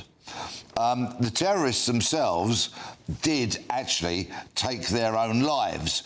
But let's just hypothesise for a moment and imagine if one had survived, had not killed himself, and his picture, image was released to the public. What they discovered, that one of those bombers' houses was, in fact, a bomb factory. So, of course, what you wouldn't want is members of the public, like with my previous hypothesised example, going, I know him, I know where he lives, I'm going to go round his house and maybe steal his money or something, only to have somebody going into a bomb factory. Yeah. Let me bring my panel back in again here if I can, Angelina. Somebody here, Lawyer Bird, has got in touch on the gbnews.com/YourSay site, and they talked about, they've picked up on the conversation we were having about women-only carriages and transport, and they've said, women-only carriages, doesn't that mean that we put all our most vulnerable in the same place, like sitting ducks? So if a man wants to attack an entire carriage, he simply starts in the women-only carriage. That's a chilling statement. Now, of course, we don't know this evening. There's no suggestion, just to be clear, that this has been an attack on women tonight. It sounds indiscriminate. It sounds like somebody was rampaging through the carriages, not just attacking women, obviously, but we know as women that when we travel on public transport, and I know as a mother of daughters, I really worry about them more than anything that they do is when they're on trains and buses and tubes in the UK. It is vulnerable. Should we have women-only spaces? I mean, they have them in Japan already. So what's interesting about Japan is they did that to combat sexual harassment and other kind of groping crimes on the metro. However, it hasn't proven that it's brought down violent crimes itself, but it has reduced the kind of sexual violence, and it brings a sense of security and safety to women, which I think is equally as important. But in Japan, they realized that they do still need other security forces, you know, cameras, security guards, stuff like this as well, in order to make sure that crime is not happening. So I don't know that women-only cars will do it itself. I guess my question is, how do women in the UK defend themselves? Because as an American raised in the USA, I'm always so used to just carrying that mace. My sister has a stun gun. You know, these are common things that women carry around. What do they do in the UK to protect themselves? Well, Very good question. Well, we don't generally have to. That is maybe that's the answer. Is that we are still a safe country, despite what we're looking at tonight. It is worth remembering before people go to bed. We do live in a predominantly safe country, and we're seeing these emergency workers here, and they are amazing and they are brilliant, and they do work very hard to keep us safe. But it's a good question. Go on, Hilary. How do women keep ourselves safe? I don't live in the UK anymore, so I can't say that, and I didn't realise actually that mace or any kind of protection is illegal. I mean, that's actually incredible, because what does it say to women? I do actually think, though, the person, was it Lawyer Bird, that wrote in and said that women will be sitting ducks in a carriage on their own. What a chilling thought. Yeah, isn't it? That's what I thought. Yeah, very chilling. Let's have a look what else people have been saying here. Sorry, no, we're going to take a quick break. Michelle's saying, spot on, Mike Neville. A lot of you applauding our former police officers who've been on the show tonight, and quite rightly, I want to echo that as well. When they bring that experience to this story, when they've worked as police officers for years, and yet they're out of the system, and therefore they're free to tell you exactly what they think. They make the best commentators on a night like this. We're going to have more on this developing story after the break. Don't go anywhere. This is The Late Show live on GB News.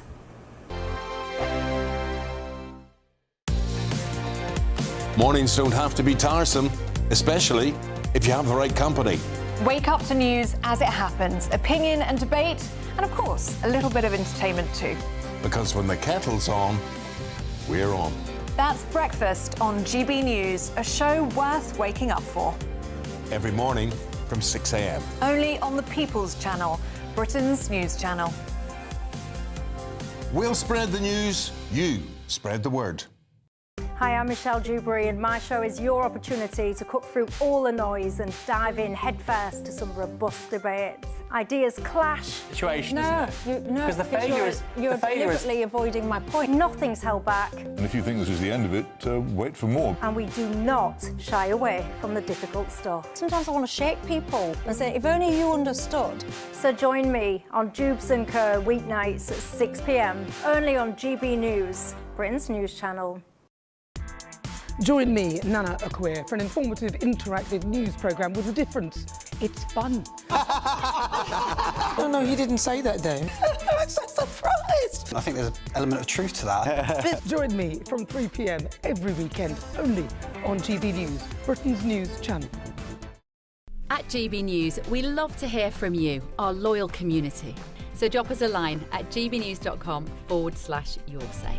There, you can talk to each other and also to the presenters live on air. gbnews.com/yoursay, because GB News is your channel, Britain's news channel.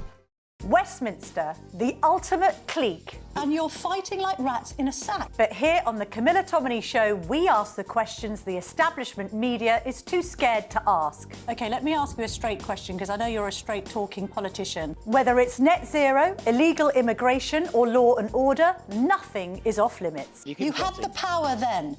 Yeah, as I And say, now you've lost it. That's the Camilla Tominey Show, a politics show that's fearless. No, let me finish my question if you don't mind, because it is my show. Sundays at 9:30, only on GB News, the People's Channel, Britain's news channel. From the school run to the home run, watch a new show for all of Britain. He can say whatever he wants. A straight talking show where all voices are heard. And, when are we going to stop talking about smashing the gangs and actually do it? With the stories that matter from every part of our country. There's a bit of a crash landing there for your Chancellor. Bold, fearless and standing up for you. That's me, Martin Daubney, 3 p.m. till 6 p.m, weekdays, here only on GB News. The People's Channel, Britain's news channel. I'm Tom Harwood. This is GB News, Britain's news channel.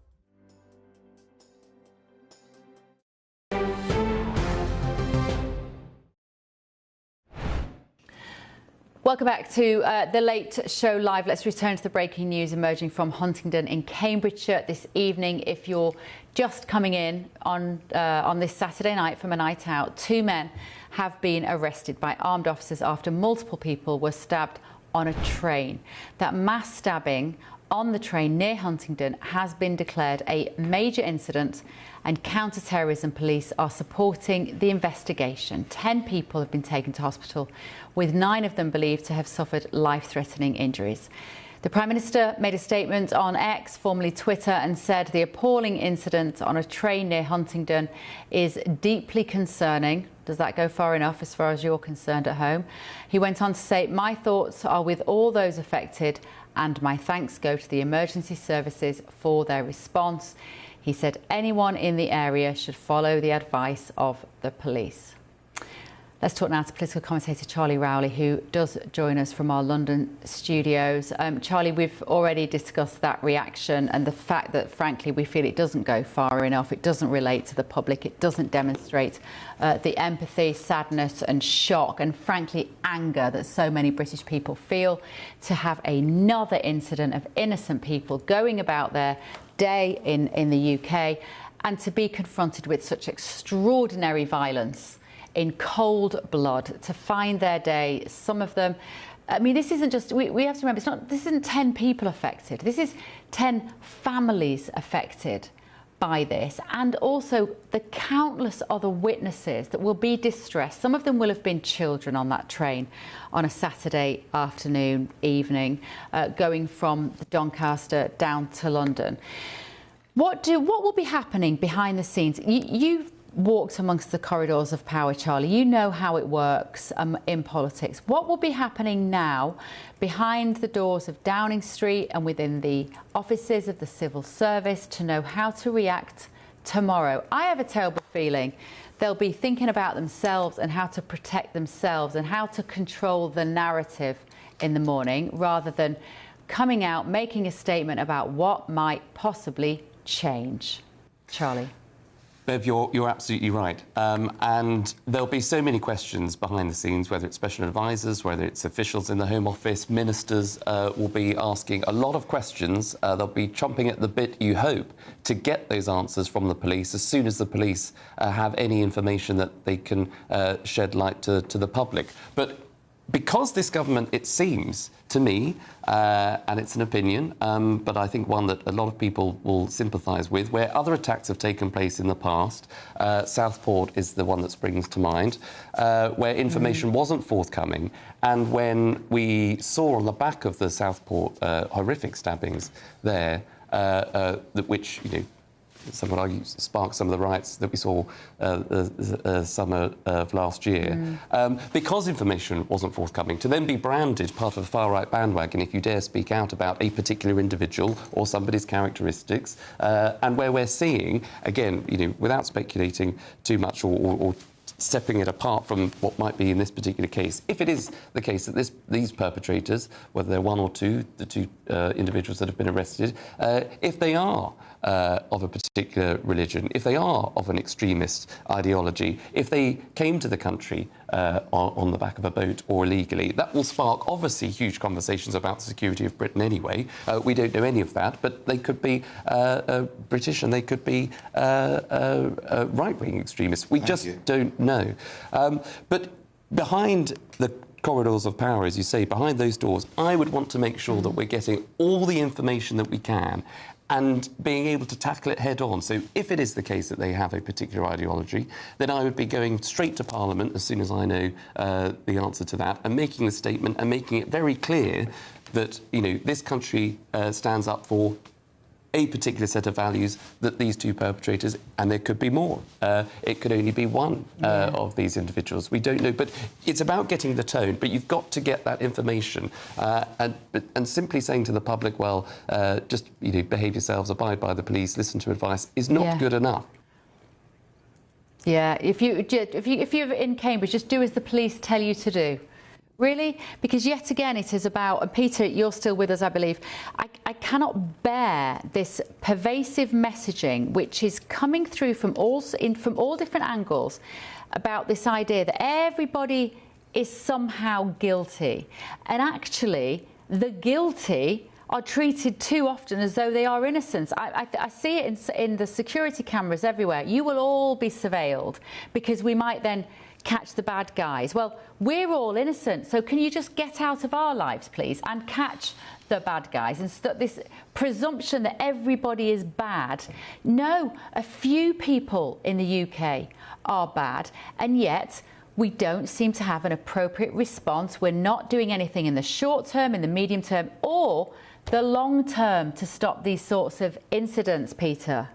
I'm going to speak very generically about crime and policing and the state of the UK, but before I do that, I'm going to pull you up, if I may, on something that you just said. We've not got a few bad people in the UK. We've got thousands upon thousands upon thousands, and there is so much evidence to prove that. Of course, we've got our own homegrown vermin.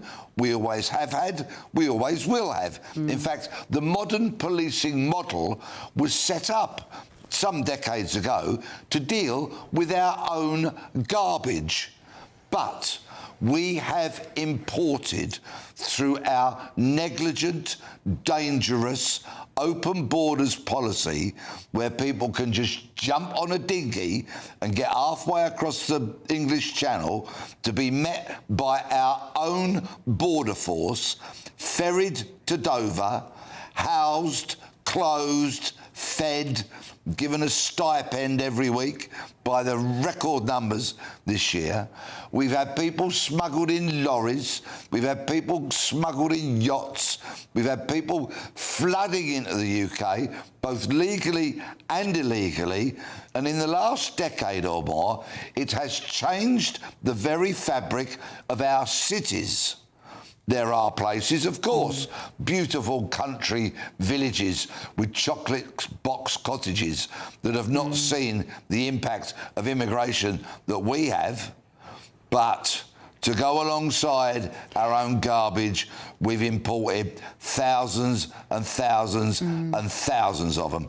And you only have to look at the crime stories every week being released in the papers, including what would have been a headline on the Sunday Express today, had it not been for this dreadful incident, which reads, "Hundreds of foreign killers slip into UK. Your Honour, I rest my case." Now, the government are not here to defend themselves, and I have to say that Shabana Mahmood will say that the top of her to-do list is going to tackle illegal migrants. What I'm seeing online, of course, in the response to her statement, and just to remind people, Shabana Mahmood has said, "I'm deeply saddened to hear about the stabbings. My thoughts go out," blah, blah, blah, usual cliches. 2 suspects have been immediately arrested, taken into custody. So she's given us that as a victory, as a win. "I'm receiving regular updates on the investigation," she says. Again, that should be par for the course. We shouldn't have to be surprised by that. Great to know you're doing your job. And then she says, "And I urge people to avoid comment and speculation at this early stage." And there it is again, that paternalistic, I'm going to treat you all like children. And Kate Hoey has tweeted back to Shabana Mahmood and said, "Has the Home Office not learnt from previous incidents that the public should be told as much as possible, as soon as possible? Delays on basic information only leads to more fear and speculation." This is the issue, isn't it? They say, just do as you're told, stay in your box, everybody, keep in your lane, we are in charge. And yet the tragedy, Peter, is that we feel that they are not in charge. And that is why we find ourselves in these situations. I need to bid you good night, Peter Blexley. Thank you so much, my friend, for your expertise this evening. I also want to thank very much Hilary Fordwich and Angelina McAhay, who have been with me in the studio. I'm sorry we didn't get to hear a huge amount from you tonight, ladies, but obviously the situation is very unusual, and I do appreciate your input, and I will see you both next week. That is it from GB News in Washington, DC. We'll have full coverage and updates across GB News throughout the night, both on air and online, and I'll see you tomorrow night. Sleep well. Today, clouds overhead, total zen within. Boxed Solar sponsors the weather on GB News. Hello there, and very good morning to you. This is your GB News weather update provided by the Met Office. Bright and breezy is the theme for many of us throughout today. And breezy because there's a lot of isobars on the chart here indicating where we've got some quite brisk westerly winds. A few weather fronts lingering around as well. One across the far southeast to begin with, a wet start to the day here. And there's another one just skirting through the northwest of Scotland, providing quite frequent showers. Those could be heavy at times, maybe even with some hail, rumbles of thunder.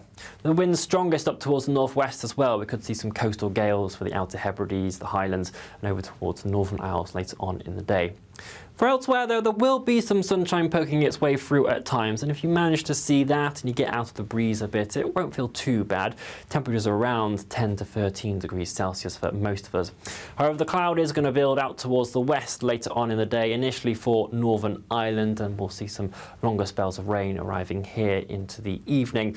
And that cloud and rain is slowly going to progress its way eastwards as we head into the overnight period. Turning quite damp and dreary for many of us. That rain heaviest out towards Western Hills, parts of Erie, the Pennines, getting quite a lot of rain into the start of Monday morning. But with all of that cloud, it's also filtering in some much milder conditions, so many of us will actually be starting off tomorrow morning in double-digit figures. But a lot of cloud on the scene. Those outbreaks of rain will be continuing, again heaviest for some western hills. If you are a little bit further towards the east, you might see a few glimmers of brightness and a touch more shelter. But those winds are going to be strong right across the board. Coastal gales in the most exposed regions. But still, though, coming in from a southwesterly direction means those temperatures are going to be notably above average for the time of year. Most of us around 15 to 16 degrees Celsius. This unsettled and mild theme is looking to continue throughout a good portion of the forthcoming week as well. Enjoy your day. Bye-bye. Today, clouds overhead. Total zen within. Box Solar sponsors the weather on GB News.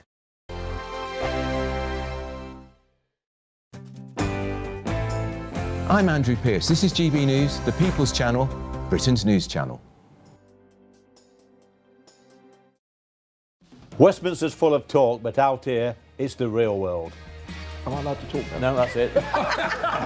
This is where it matters, real people and real lives. That's what politics is all about. The fact is Trump made a good start. No. Straight answers, no spin, and just a couple of pints. How many fingers have I got up? About 10. So join me for Lee Anderson's Real World every Friday at 7 p.m. only on GB News. The People's Channel, Britain's news channel. At GB News, we love to hear from you, our loyal community. So drop us a line at gbnews.com/yoursay. There you can talk to each other and also to the presenters live on air. gbnews.com/yoursay, because GB News is your channel, Britain's news channel. In the GB newsroom, we bring you the news as it happens. With our team of dedicated journalists across the UK, we're ready to keep you up to date with what's happening every half an hour, every single day. Bulletins here on GB News, the People's Channel, Britain's news channel. From the school run to the home run, watch a new show for all of Britain. So he can say whatever he wants. A straight talking show where all voices are heard. And, you know, when are we going to stop talking about smashing the gangs and actually do it? With the stories that matter from every part of our country. There's a bit of a crash landing there for your Chancellor. Bold, fearless and standing up for you. That's me, Martin Daubney, 3 p.m. till 6 p.m. weekdays here only on GB News. The People's Channel, Britain's news channel. No matter the state it's in, this is our nation. Join me, Jacob Rees-Mogg, for a genuine, honest discussion on where we have been, where we are going, and where we are with the people who set the direction. Tune in to State of the Nation every Monday to Thursday, 8 to 9 o'clock. Only on GB News. Britain deserves a newsroom that puts the facts and your voice first. Well, and that's what you get on GB News. Lively debates, lively conversation. And we're not afraid to hold power to account. And each other. So join me, Andrew Pearce. And me, Miriam Gates, for Britain's Newsroom, weekdays from 9:30 on GB News. Join me, Nana Akweer, for an informative, interactive news programme with a difference. It's fun. No, he didn't say that, Dave. I'm so surprised. I think there's an element of truth to that. Join me from 3 p.m. every weekend, only on GB News, Britain's news channel. I'm Michael Portillo. This is GB News, the People's Channel, Britain's news channel.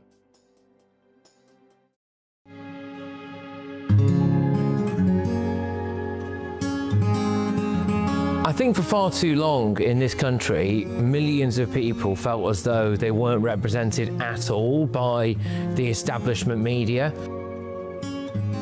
GB News was needed because there literally was no other voice. Everyone was saying the same thing. GB News exists because there is a desperate need for fearless journalism that puts the people first. GB News came on the scene as a disruptor, and it has always been a disruptor ever since. The mainstream is all about keeping the status quo as it is, ticking along quite nicely. They don't want to ask difficult questions. But journalism is journalism at the end of the day, and we're not here to serve any masters.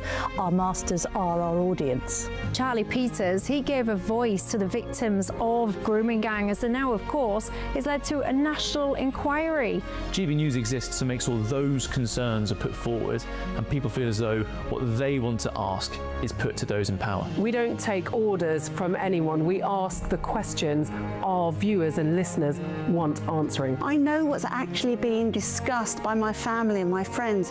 Us ordinary, hard-working British people have had enough. We've had enough. They're fed up with the same old establishment nonsense. Everything that we do is opening up conversations that others are afraid to go at. Why are you illegally bringing people into Britain? That is our job. Our job is to get to the truth. If it's important to you watching or listening at home, then it's important to us as well. That's what makes us the fearless champion of Britain.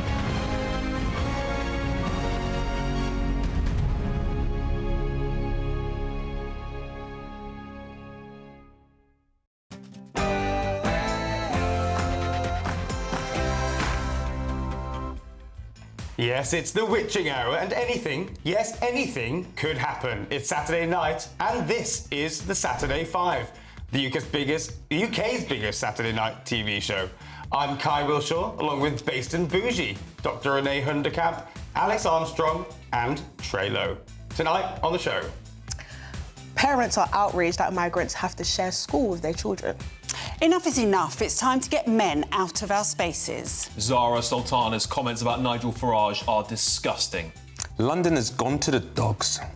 And it's time for a rethink on the monarchy. It's 6 p.m, and this is the Saturday 5.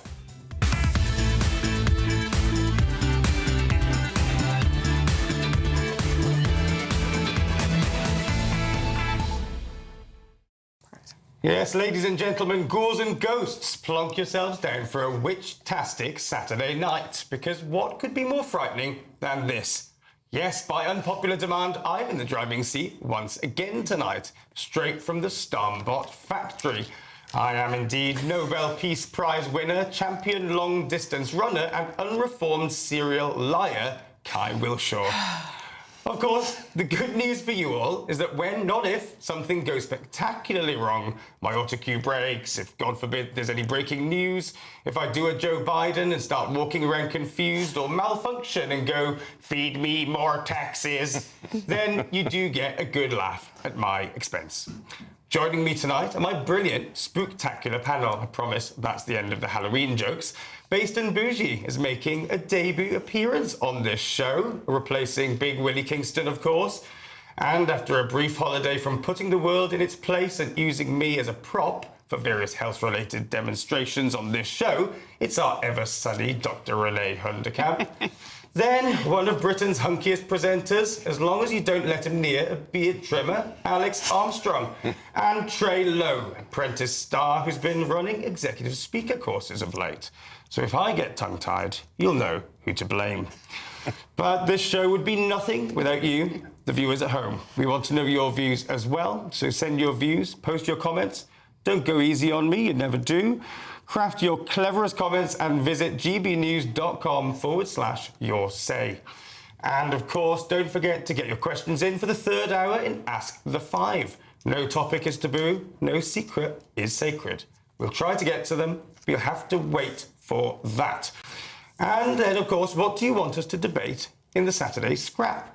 We've got some bangers of options here for you. The three options that we have are: 1, should we bring in a 4-day working week? I'd like it. 2, should Border Force officers be allowed to go on strike? And 3, should Brits be taxed for leaving the UK? As always, go to gbnews.com/poll to vote in the poll. But before we start tearing each other apart, it's your Saturday Night News with Katie Bowen.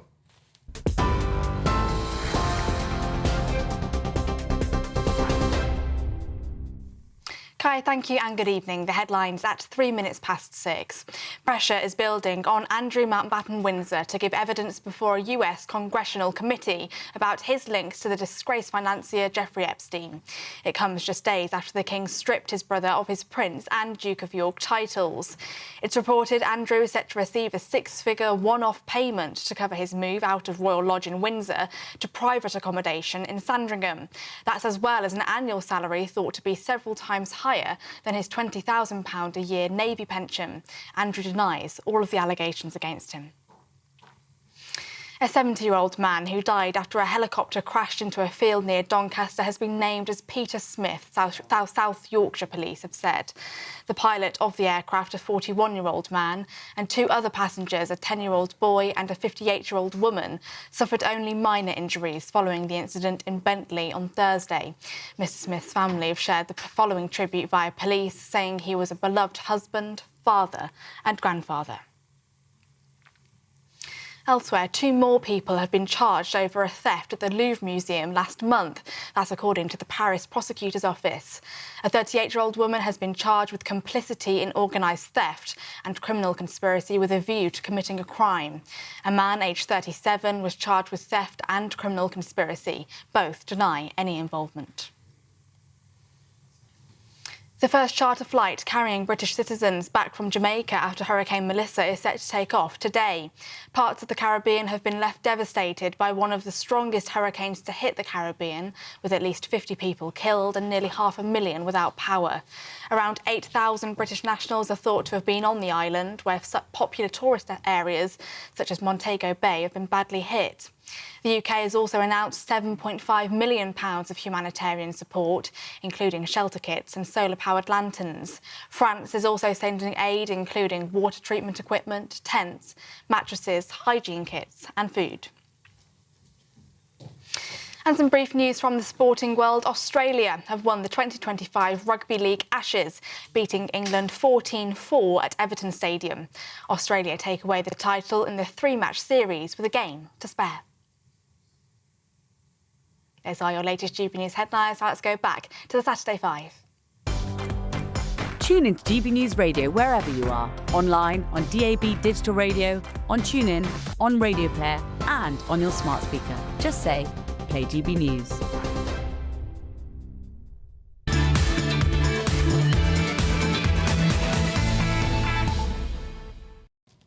Yes, it's Saturday night and you're with the Saturday 5. As always, over the next 3 hours, it'll be the hottest debates, the biggest topics, and plenty of entertaining interviews.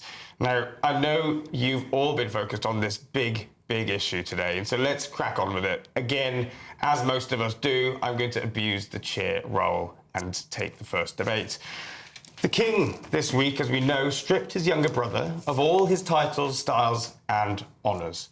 And so it came to pass, after years of public humiliation, that Andrew was downgraded to only being 8th in line to the throne of the United Kingdom. It is frankly farcical that this is what passes for justice in this country. And it's laughable that we call this system of government stable, simply because we don't know any different. So yes, it is finally time for a rethink. The royal family has become a living alibi for not having to think too hard about how we are governed, in the New Statesman's words this week. The fact that the King eventually acted to exile his brother Andrew does not negate the simple fact that Andrew was allowed, encouraged, funded to live a life free from consequence for so long and at such cost. Now, I'm not saying off with their heads, right? But the King's slimmed-down monarchy, Prince William's promises of a modernised monarchy are all crumbs. They're sops to a placid nation who have other things on their minds. But they're also distractions. Distractions from the real problems that King Charles would fix if he had the courage. A royal family that is political and pursues its interests. A system that promotes silence over scrutiny. A political, media and civil servant establishment that is terrified to their bones of the palace. What was true in 1791 rings true now. What is called splendour of the throne is no other than the corruption of the state. Trey, you've been a big supporter of the monarchy in the past few weeks and months. Is the King going to follow Prince Andrew in the dustbin of history? Absolutely not. I think, you know, when we have all these conversations about what it feels to be British, I think for me the monarchy is the centre of what Britishness is. And I think what this shows is actual real leadership. You know, this is an unprecedented move. Unprecedented, literally, throughout the history of this country. I think this shows genuine leadership, and it shows that where this country should go forward is to have the monarchy be the backbone of not only what it is to be British, but of the moral compass of this country, because, of course, for the first time, they reference the victims. I don't know how we can go against that. Yeah, of course, but Alex, I mean, you've been covering this story for the last few weeks. What do you make of this, and is it a bit too little too late? No, I don't think so. I mean, the King's had to work behind the scenes, as we were told at GB News here by a statement from the royal family, to get this over the line. So there's a lot of protocol involved in removing a prince title, first of all, and the dukedom from Andrew, Mountbatten Windsor. And the King has finally stepped in. However, I will say this. I think that a lot of this is the hand of a future King William, who is going to lead this country, I believe, with the leadership, the modernisation that is necessary, because it does need to reform. The royal family has always reformed over its 1,000-year history in this country, its lineage here, and that's how it survived. And if it doesn't change and it doesn't react and it doesn't do things correctly, you'll see the British public will turn against it. But I think the King has acted, and I'm really pleased to see it. Yeah, I mean, so based on Bougie, a debut on this show. Let's bring you in here. Yeah. What do you think of this? And whose side do you fall on? Are you calling for Andrew to be further exiled? If I'm being completely honest about this, I'm torn between this, because on the one hand, I feel that actions deserve consequences. But on the other hand, if we're going to sit here and say that he should be stripped of his title because of his association with Epstein, does that mean Trump should be stripped of his title? Do you understand? And not only that, but I just feel like them trying to take down Prince Andrew is another way of them trying to demolish, you know, British values. Because again, there is no Britain without the monarchy. So the more they try to attack the monarchy, whether it's Meghan, whether it's Harry, whether it's Prince Andrew, just constantly making a mockery of the royal families, the more they are trying to demolish British values, which is very important to me. So I'm 50-50 on this, if I'm being honest. Yeah. I think there are a couple of really, really important points there. So, and I'm going to go at this from two very different angles. So the one is, why have we got this massive focus on British people and Epstein? Why is there not one person in the States who is equally being hounded and outed? I'm not saying he shouldn't be, but there is a whole list of people in the States who need to be exposed and outed too. So that's number one. Why is all the focus here on Andrew? Why is Mandelston still a lord? If we're stripping a prince of his prince title, why is Mandelston still in the lord? I suggest it's because he's very litigious and they're worried about it. And then the other thing that really concerns me is, why is nobody worried about Andrew's mental health? Now, I'm not saying we have to be sorry for this man, but I'm a doctor. Andrew is of the age and what's been done to him where he could kill himself. And I think we need to ease back a bit and think about that too here, because that would be a disaster for the royals. Can I just say, because he is innocent until proven guilty, which is something that we have forgotten in this country. He hasn't actually been, legally, accused of doing anything wrong. However, clearly there's enough evidence for the royal family to have acted on this. Otherwise, I suspect they would have stuck to their guns and said, show us the evidence that nothing happened. Now, Now, the reality is the royal family, it survives at the will of the British public.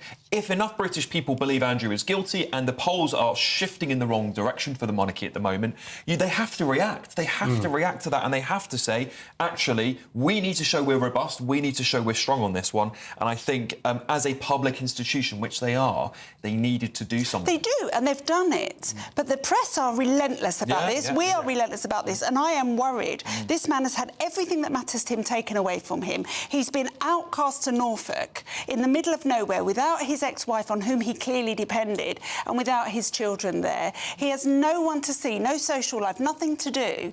We should also worry about that, because it doesn't matter how bad somebody is. We don't want men killing themselves. Yeah, I agree. The only problem is they're victims, and at no point did he show any remorse. And again, I'm not saying he's guilty, but he showed no remorse whatsoever for the principal victim, who also is no longer here. So I think it's a bit of a balance. He's had a very privileged, charmed life. So you're saying it'll be a balance if he kills himself? No, absolutely. I'm an advocate for men's mental health. But I think he could have showed that level of understanding for the actual victims at the time. But we're dealing with what The is. thing is, with the royal families, whatever they say, there's always going to be scrutiny. So even if he came out and he wrote a statement saying, I'm sorry, people are going to scrutinise him and saying he's only doing it for press. Now, you also mentioned that the royal family should be very robust. Robust also means protecting your family first, putting your family's mental health first. And I feel like you said, they're putting so much pressure on Prince Andrew. That pressure is not just on Prince Andrew. It's a pressure to basically eradicate British values. And a big part of that is the monarchy. I completely agree. But the point I was trying to get to earlier, and Alex, don't you think that so much of what you have said, actually, there is a culture of secrecy around the monarchy where we're fed certain stories and certain lines to protect the core institution. And this smells to me like the core institution deciding that the way to stop the rot was to cut off Andrew completely. And they don't care about the consequences. But won't that mean that, you know, the same sort of ruthlessness might come to others in the royal family? Well, listen, the royal family is one of the most privileged families in the world, and they have to, and they are not. William, at least, is acknowledging that. They understand they only get to keep their position in our society if they are greater than good. That is what the British public want. They don't want politicians. They don't want sleazy people they have to pay taxpayer cash for, even though I know the royal family does give us a lot in back. They have to be greater than good. They are the head of state, and whoever surrounds our king represents our country. I'm sorry, I know people saying it's a media witch hunt, and I know there's a lot of sympathy for Andrew, but this is the head of our country. This is the representation that we put out to the world. If our head of state won't act to cut off somebody who was unfortunately very toxic, there's giving conflicting evidence in interviews and emails, he has clearly deceived, in my opinion. I think why only act now? Then he should have told the truth about some of the things he said. So then does that mean we should get rid of Trump? Well, he's not our problem, and he's not our problem in this country. I don't want to comment on what Americans should and shouldn't do about their president. However, the head of state is very different. He's not a political role. This is not a political role. This is a head of state who's meant to be quiet behind the scenes and have very soft diplomacy around the world. They've done it. They've acted very, very decisively. I would say that they will recover. They will carry on from this. They recovered from the abdication when people said they never could, because that was the biggest crisis. They recovered from Diana, the annus horribilis. They will recover. They will. They're not going to. Is it not time to have a fundamental rethink? Because actually, you say that you say that ridiculous. Alex. What do you want?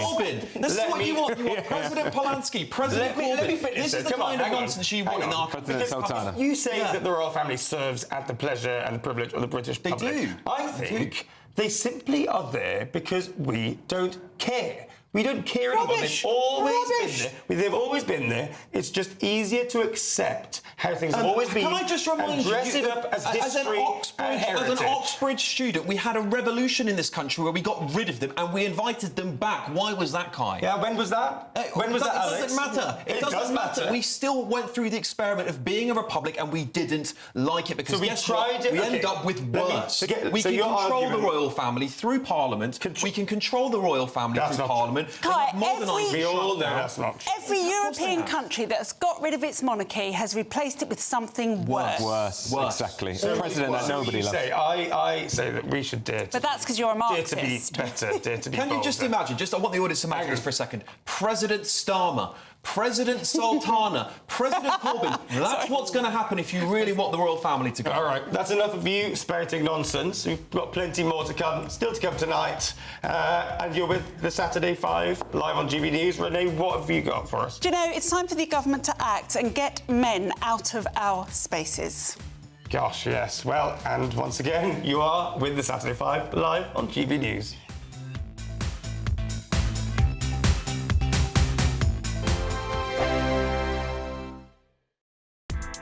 Join me, Nana Akweer, for an informative, interactive news programme with a difference. It's fun. No, he didn't say that, Dave. I'm so surprised. I think there's an element of truth to that. Join me from 3 p.m. every weekend, only on GB News, Britain's news channel. Hi, I'm Michelle Dewberry, and my show is your opportunity to cut through all the noise and dive in headfirst to some robust debates. Ideas clash. Situation, isn't it? Because the failure is you're deliberately avoiding my point. Nothing's held back, And if you think this is the end of it, wait for more. and we do not shy away from the difficult stuff. Sometimes I want to shake people and say, if only you understood. So join me on Jubes and Kerr weeknights at 6 p.m. only on GB News, Britain's news channel.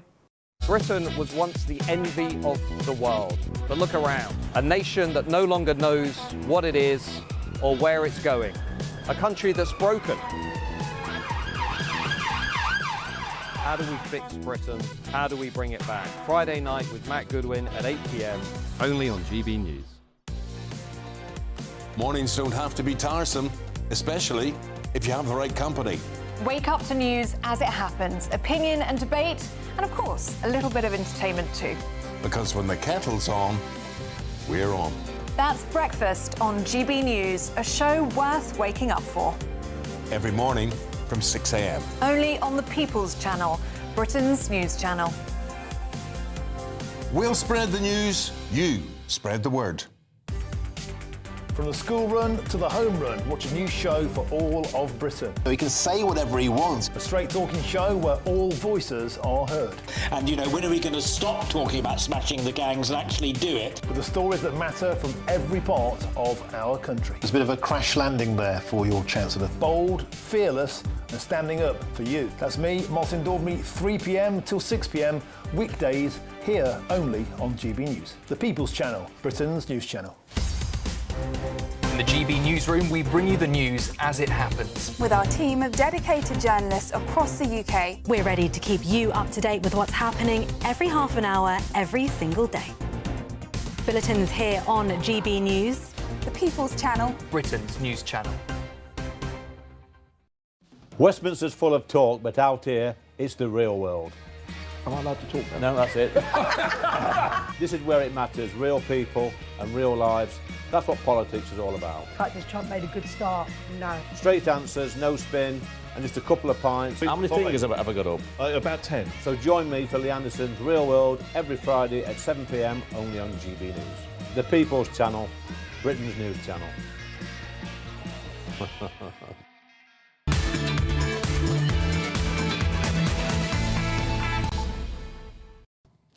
Hello and welcome back to the Saturday 5. We've got a few comments already. Philip Harvey's asking, what's with the suit all of a sudden? Well, I do like to make an effort. You've changed. And I know that people... Before you know it, he'll be voting reform. Yeah, exactly. Well, people do accuse the left of being unkempt and unwashed, so... You didn't have a shower, though, did you? I had my weekly shower, yes. Keep getting in contact, obviously, on gbnews.com/yoursay. Remember to get your questions in for Ask the Five. This bit's important. Put Ask the Five in the comments so we know to get to them in the final hour, and stay tuned to find out what we pick. Now, it's time for our next debate, and your favourite Dr. Renee Honderkamp is taking it away. Right. So today, thousands of men and women who are not prepared to accept the delusion of the trans lobby took to the streets, marching in protest at the government's dragging its feet at implementing the Supreme Court ruling that defines me as a woman, because I am one. So The landmark decision for women came from the Supreme Court and was expected to trigger immediate implementation of it across all businesses, spaces for women, toilets, changing rooms, whatever you can imagine, hospital wards. But it hasn't. We are 7 months down the line and under pressure from their voting bloc, the trans lobby, who are fighting like rats in a sack. They've just kicked it down the road and there's no indication of when they're going to implement it. So today at the protests, we were out and about and look at what we met. The reality of the situation is that trans women, not men, trans women and other trans people are not predators. The statistics show us over and over again that trans women are not predators. But isn't it 2/3 of trans women in prison have been convicted of at least one sex offence? What do you say to that? That statistic is misleading. That is sexual crimes. A lot of that is things like sex work. It is not sex predators. I mean, I don't know about you, but as a woman, I'm quite scared of that person. And I don't know if they would be in my toilet or not, but I wouldn't want them there.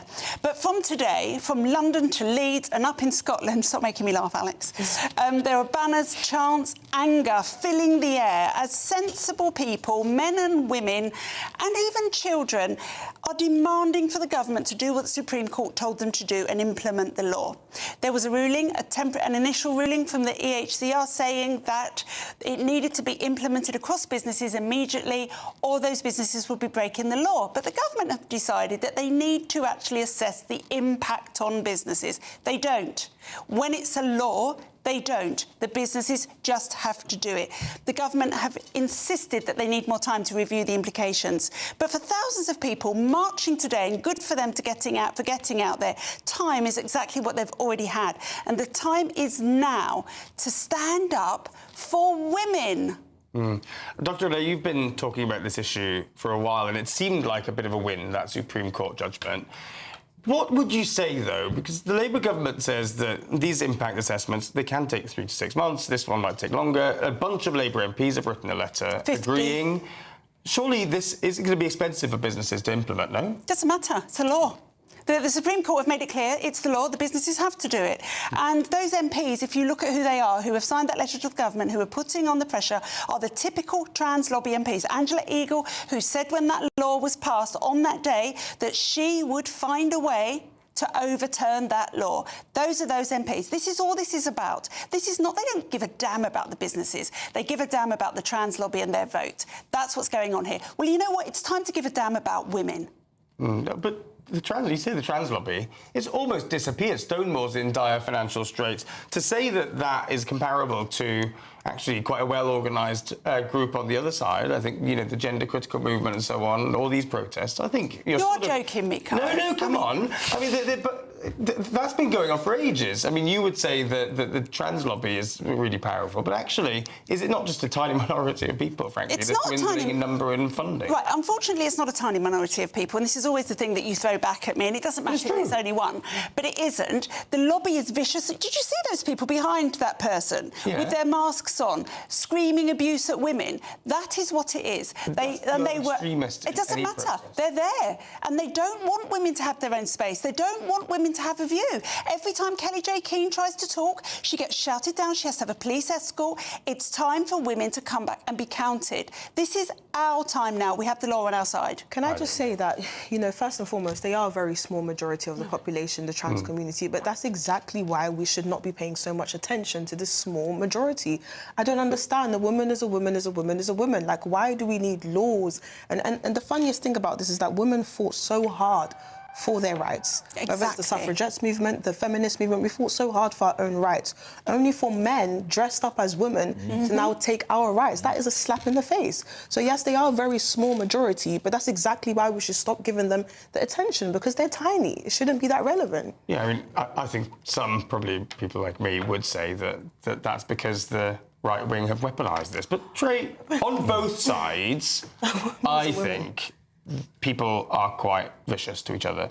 And Dr. is right, that actually some people, just for speaking up on the safety of women and girls, have been persecuted quite a bit. What do you feel about that? Do you know what? It's a hard one for me because I think I'm not a woman, so I can't understand it from a woman's point of view. I personally have no issues with a trans person sharing a bathroom with me.